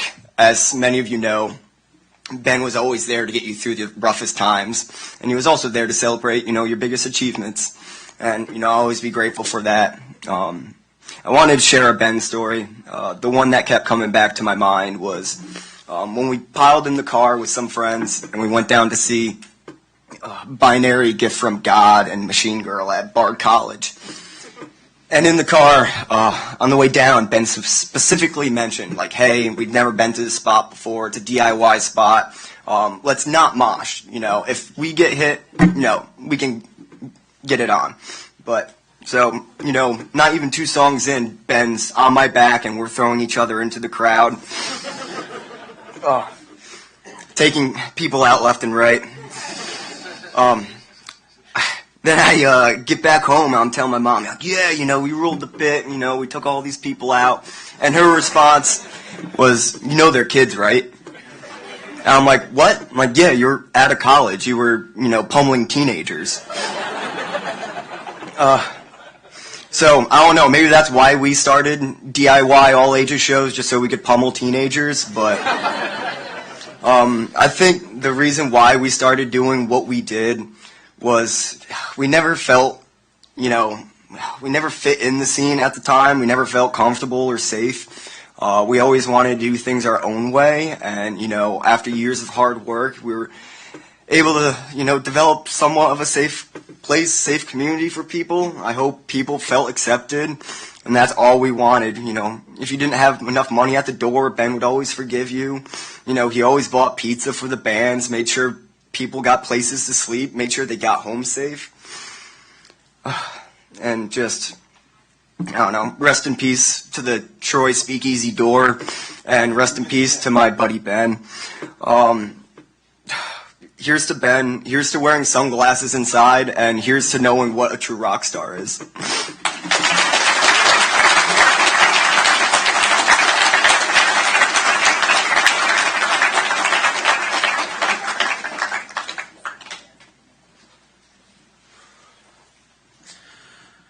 Hello, my name is Brian. I play drums in the band House of Saturn. I regret that I didn't get to know Ben for longer than literally just a year. He reached out to our band and booked us at Troy Speakeasy, and that was our introduction into this fucking awesome community of people. We got to meet Ben that day. It was June 25th, 2022, and it was just incredible being at a house show. Those are the best shows to play. They're so much fun. And I remember he opened up the night. He was, I forget who he was playing with, but he was playing keys. And it was just such an eclectic day. There was, oh my gosh, Esther played, Headless Relatives played. That's when we first met Seth from Headless Relatives. There was a hardcore act that Maddie put on, I believe. There's all sorts of stuff that we got to see for the first time that day, and so many people that we got to meet for the first time. I regret that I had kind of a surface level relationship with Ben, but I saw him all the time at shows, I went to the Rat Den a few times, and he was always there filming the bands and putting up footage onto his story and onto his Instagram. You should check out his Instagram. It's a fantastic archive of a lot of the local 518 shows. He was definitely a positive force. I can't think of a negative thing to say about him. And on Saturday, we were playing a show, House of Saturn was playing a show at Hudson Station, which Brian runs. You heard from Brian a few minutes ago. And there were 3 other bands that played before us, and then we got up last at 11 p.m., and it was the sweatiest fucking night I've ever played. I never thought I would play a shirt-off gig at the drums, but sure enough, that was it. And Ben was there. I remember seeing him in the back. Our guitarist and vocalist, Jess, got to talk to him for a few minutes. And I don't know, I just find it interesting that, you know, he was the one that got us into this community and got us acquainted with all of you for the first time. And a year later, we're the last band that got to play for him, which none of us expected or wanted. But it feels like an honor that I got to play for him one last time. And we're never going to forget him. He's always going to live on in all of us through the influence that he's had on every single one of us in the scene. And it fucking hurts. It's surreal. But he had such a positive impact that it's going to have rippling effects for many, many years to come.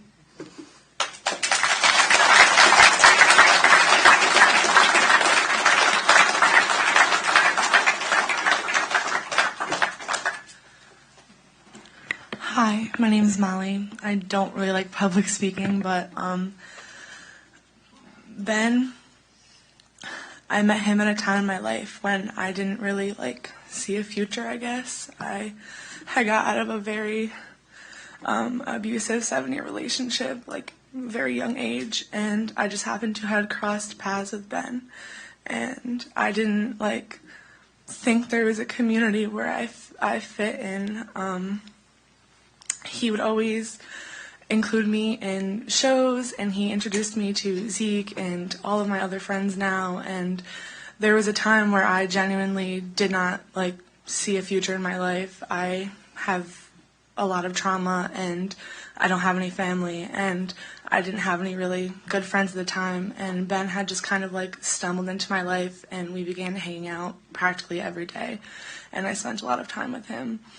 And he would always text me and tell me how grateful he was for me. And I have probably hundreds of texts of just, I'm so grateful for you, of him telling other people that he's so grateful for me, and spreading that message along, and telling me he loves me, and believing it. And I just don't know what I would have done without Ben. And I know that he obviously loved all of you, and all of you loved him as well.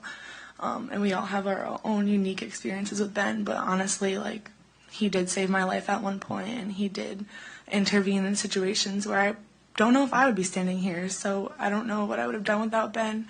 He has shown me that there is a life to be lived after bad things happen, and I think he would want us all to know that he wants us all to be happy at some point, but it's just going to be really hard without him. And I also reached to text him, and I did text him recently. I don't know, it's hard not getting a response, but Ben was an amazing person and a talented soul, and I will miss him forever. So, thank you.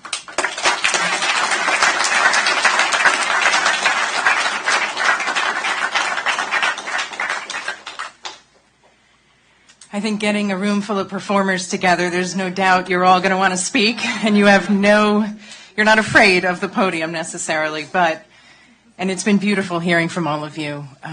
At this time, though, I would like to offer the opportunity for any of Ben's family who've not had a chance to speak to come forward.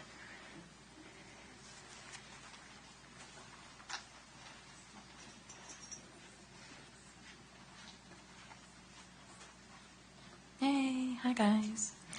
Hey, Becky. Hey, my family, love you.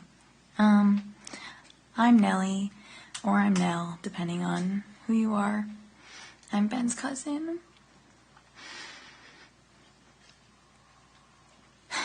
I'm Ben's cousin, and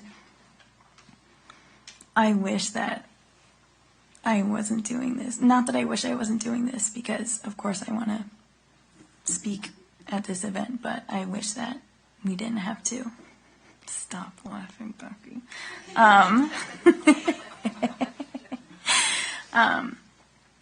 I've been thinking a lot about, I was going through a lot for a couple of years ago, and in 2021, I had to kind of rearrange my life and not do the things that I had planned for myself for so long. And I remember being in treatment right before Thanksgiving and doing our weekend planning group. Shout out weekend planning group. And it kind of switched over to a Thanksgiving planning group where we talked about how we were going to deal with family members asking us what we're up to. And I was thinking about the people I could turn to for support. And I knew that if in the event no one understood why I had to drop out of school and make the decisions I made for myself, that Ben would understand, and that I didn't have to sugarcoat anything for him, and I didn't have to come up with a script of what I would say. And I was right, because we got to Grandma Ellen's house, everyone already eating dessert, and I said, Ben, and we talked, and I felt better, and that's just who he was. And we keep saying somehow he had time for everyone, and it's true. And I also would like to say that I keep thinking about this one time when we were at my Uncle Hi's house, and we were all sitting at the dining room table, and Ben and Sam were going back and forth saying things. I don't know if you guys have seen this trend on TikTok. Do you know what I'm going to say? Seeing this trend on TikTok where they say things like, Neil Patrick shaved his head. Neil Patrick hairless. Neil Patrick doesn't take the stairs. No, shit. Neil Patrick takes the elevator. I butchered that. Neil Patrick stairless. Things like that. And when me and my brother Jake were driving up in the car, we were trying to think of those. And I remember we were sitting at the table, and Ben and Sam were going back and forth, and it's like none of us could do it better than them. So, and I also would like to say, because this is the last thing I promise, because I have been meaning to text Ben, and I wish I did, but I didn't, because every time I smell a candle, I think about Ben, because he told me that when you smell the cap of the candle, it's more true to what it will smell like when it's burning than just smelling the candle itself. And every time I smell a candle and I smell the cap, I think of him. And I will think of him forever. Every time I smell a candle and every time I'm sharing his memory and telling my kids about him, because they won't know him, but his memory will live on through them. That's it.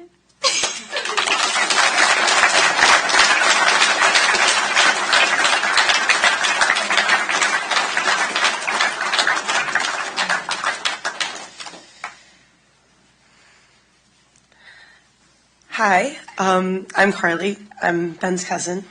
I brought Marissa with me, partially for strength, but also partially because I've often had the honor of feeling closer to Ben through you two's relationship, and the friendship and connection you guys shared. If I know one thing about the Rowe family, it's that we typically prefer our hearts to heart closer to 3 a.m. than during daylight hours, but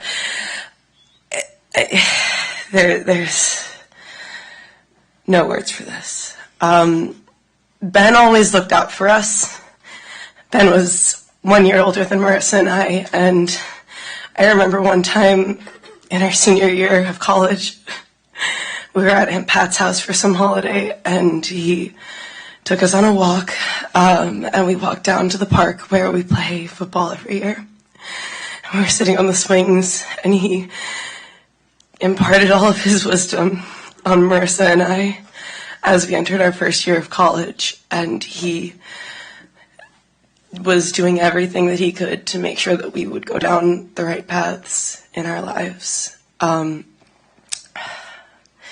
My last conversation with Ben was because I reached out to him about medical board, and I said, hey, I know I'm super late to this. It came out a couple weeks ago. I said, I'm super late to this, but I want to let you know that this is such a great project, and I'm, really excited about you and Sam making music together. And he did 3 things, and it is so clear to me that he did those 3 things in almost every interaction he's had with you all. He told me it was never too late because he was always so welcoming and inclusive of people into musical spaces, into any space that he could open up. He started telling me what a good job Sam had done on it, because his first reaction to everything was to always lift up the people around him. And he told me how much he wanted to be at our Memorial Day softball game and how much he wanted to see the family more. And we planned Cousin's Day because his number 1 priority was always seeing his family.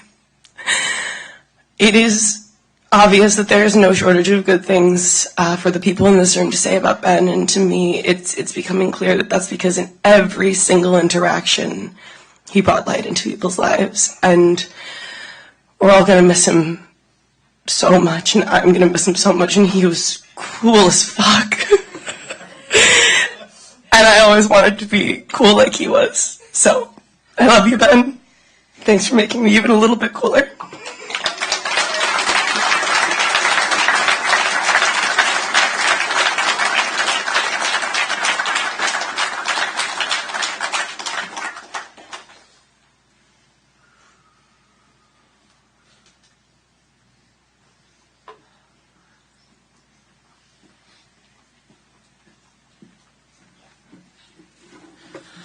Hi, I'm Zach. I'm also Ben's cousin, as we all are, part of his family here in this room today.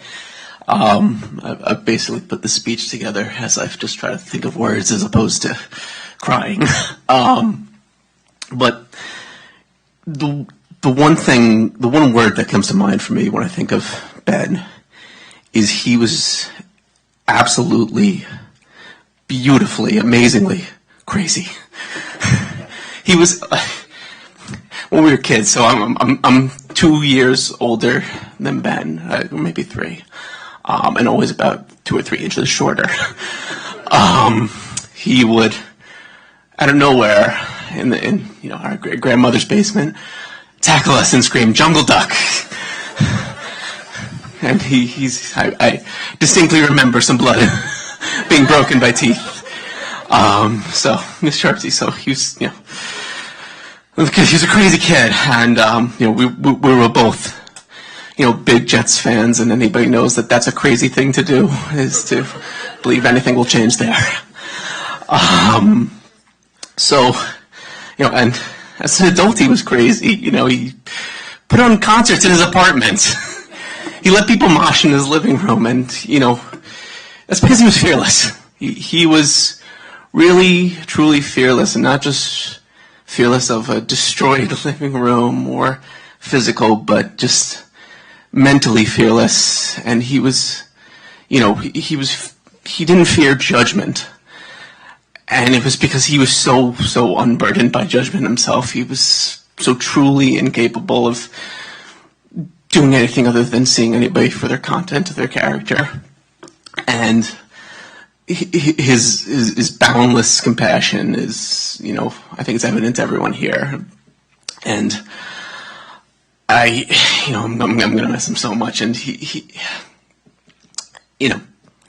it's kind of weird. So I heard Mac DeMarco for the first time Saturday which also lets you know how much crazier cool he was than me, given that was his Instagram handle about a decade ago.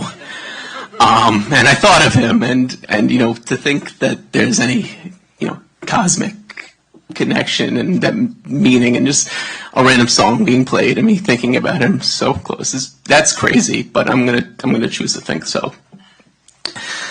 And it's crazy how many people are here.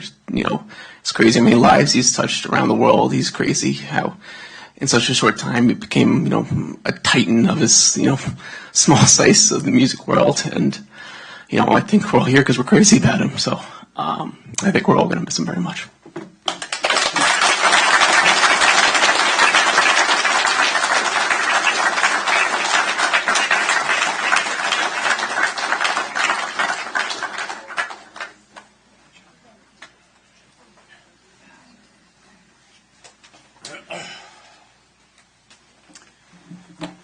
Hey everybody, I'm Uncle Tom.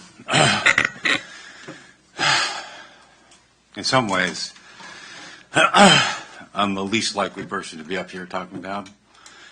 I live in Atlanta. I did not get a lot of time with him, but it's just But I thought I would share a few stories, and to help you recognize how far his influence reached, even in my life.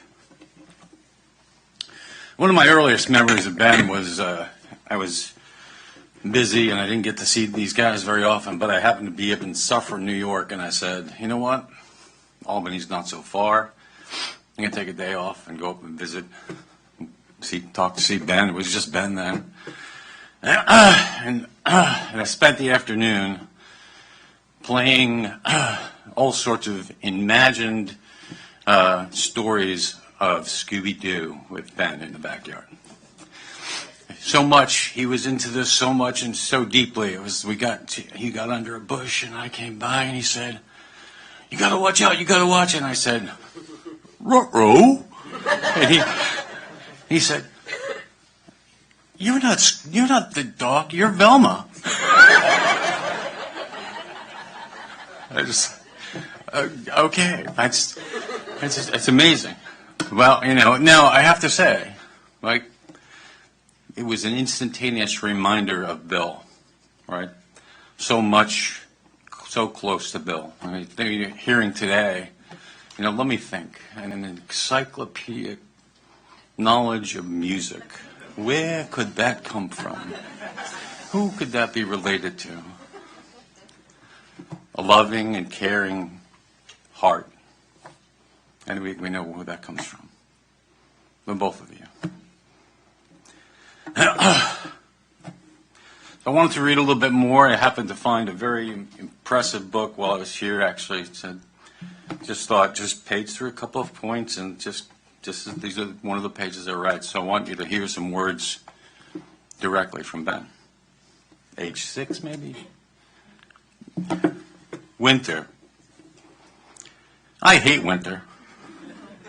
I am cold and I can't feel my fingers. Everything is all white. White is supposed to be every color, but it's just white. It's easier to see where the animals have been, so that's a pro. But I still hate winter.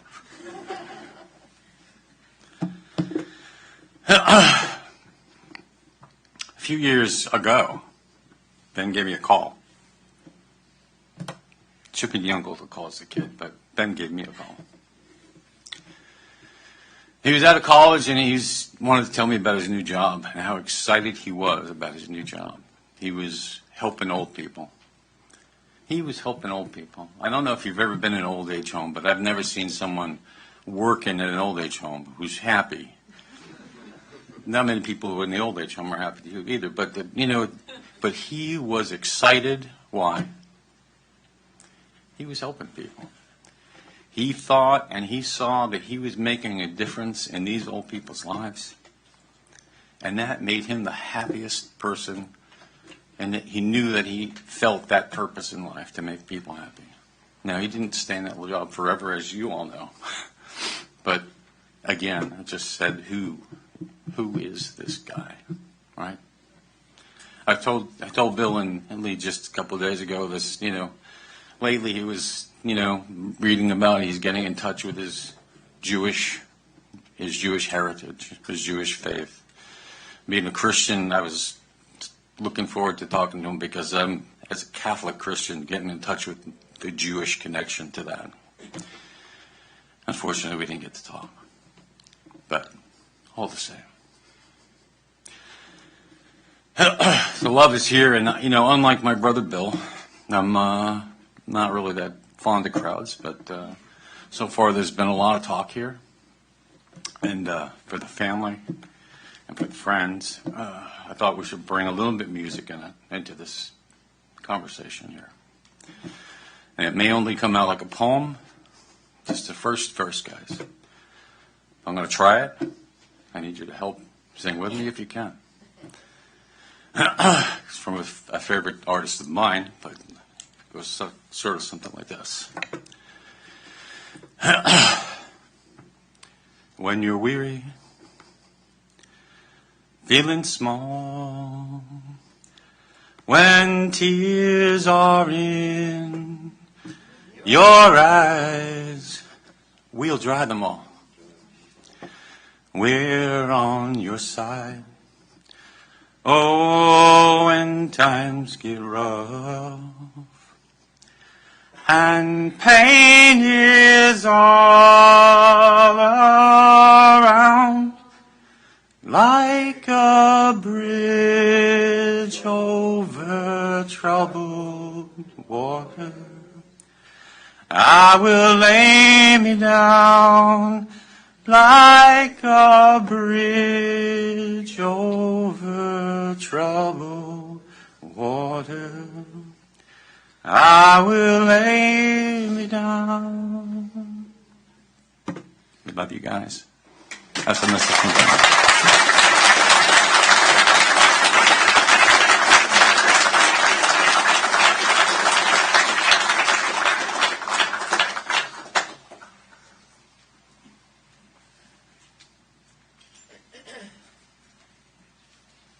Any other family? Like to say anything?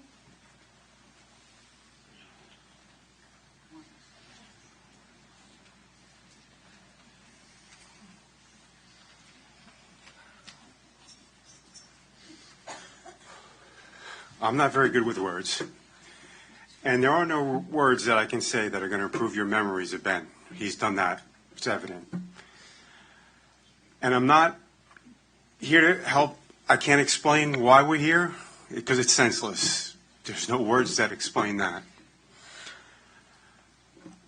I do know for all of us, this is a defining moment in our lives, and we can't change that. But we can change the definition. And I'm just going to try and do my best to channel Ben and say that it's up to all of us to define what this moment means to us. And when you go home tonight and you can't sleep because you can't understand this, and when you're driving next week and the darkness comes over you and you can't figure it out, you have a choice. You have a choice to let the darkness that took the light of Ben away from us win again, or you have a choice to let the light that was Ben win. And I think really for us, that's the key. We need to leave here today, and we need to fight the battle for Ben. And we need to make sure that when the darkness comes, and the grief comes, and the anger comes, we give it its due, and then we remember Ben, and we remember what Ben would do. And we smile, and we'd be happy, and we said, this is what Ben would want us to do, and you hug somebody. So that's all I can say, and thank you all very much.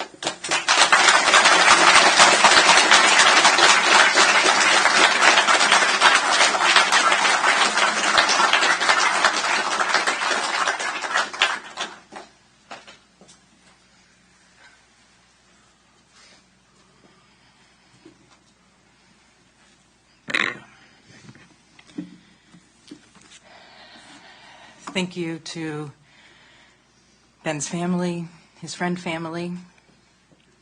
I'd like to thank all of you for the reflection of the life of Ben that you shared here today. For those of you who were able to speak, or those who still have something right here inside the silence of all of your hearts.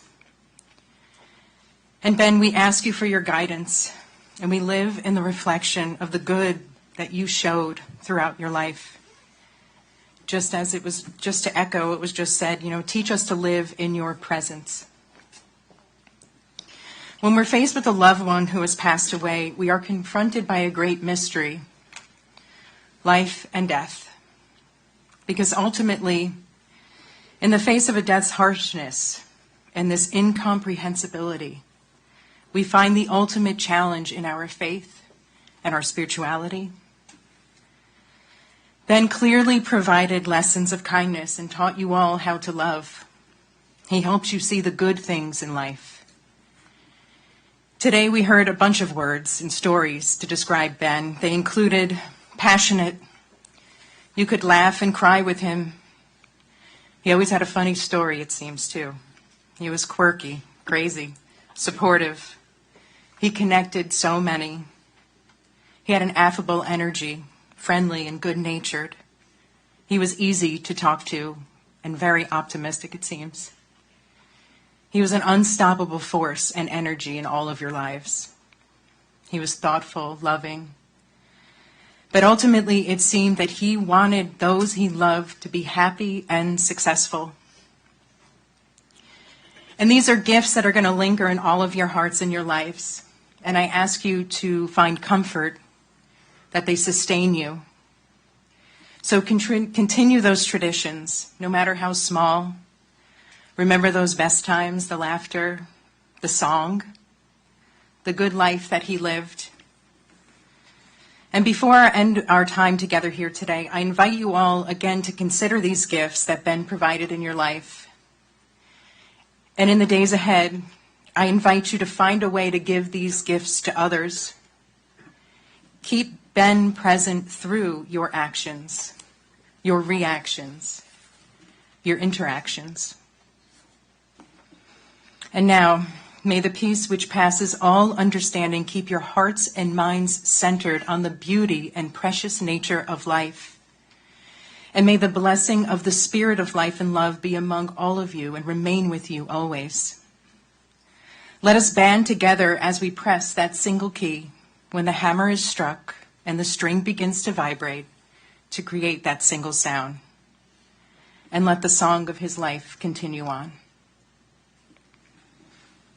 And on behalf of the family, the newcomer family, and myself, I just want to express my deepest condolences truly to all of you. I have no doubt that you will continue to stay connected. This concludes today's funeral service. If you didn't have a chance to speak today, there's an online guest book, there are text messages, there are ways, Facebook. If you didn't have a chance to sign the guest book today, it's just outside actually on the counter. And for those of you who are in the other chapel, it's just outside that door as well. And we just ask that you leave here safely and to continue to care for yourself and others. Thank you.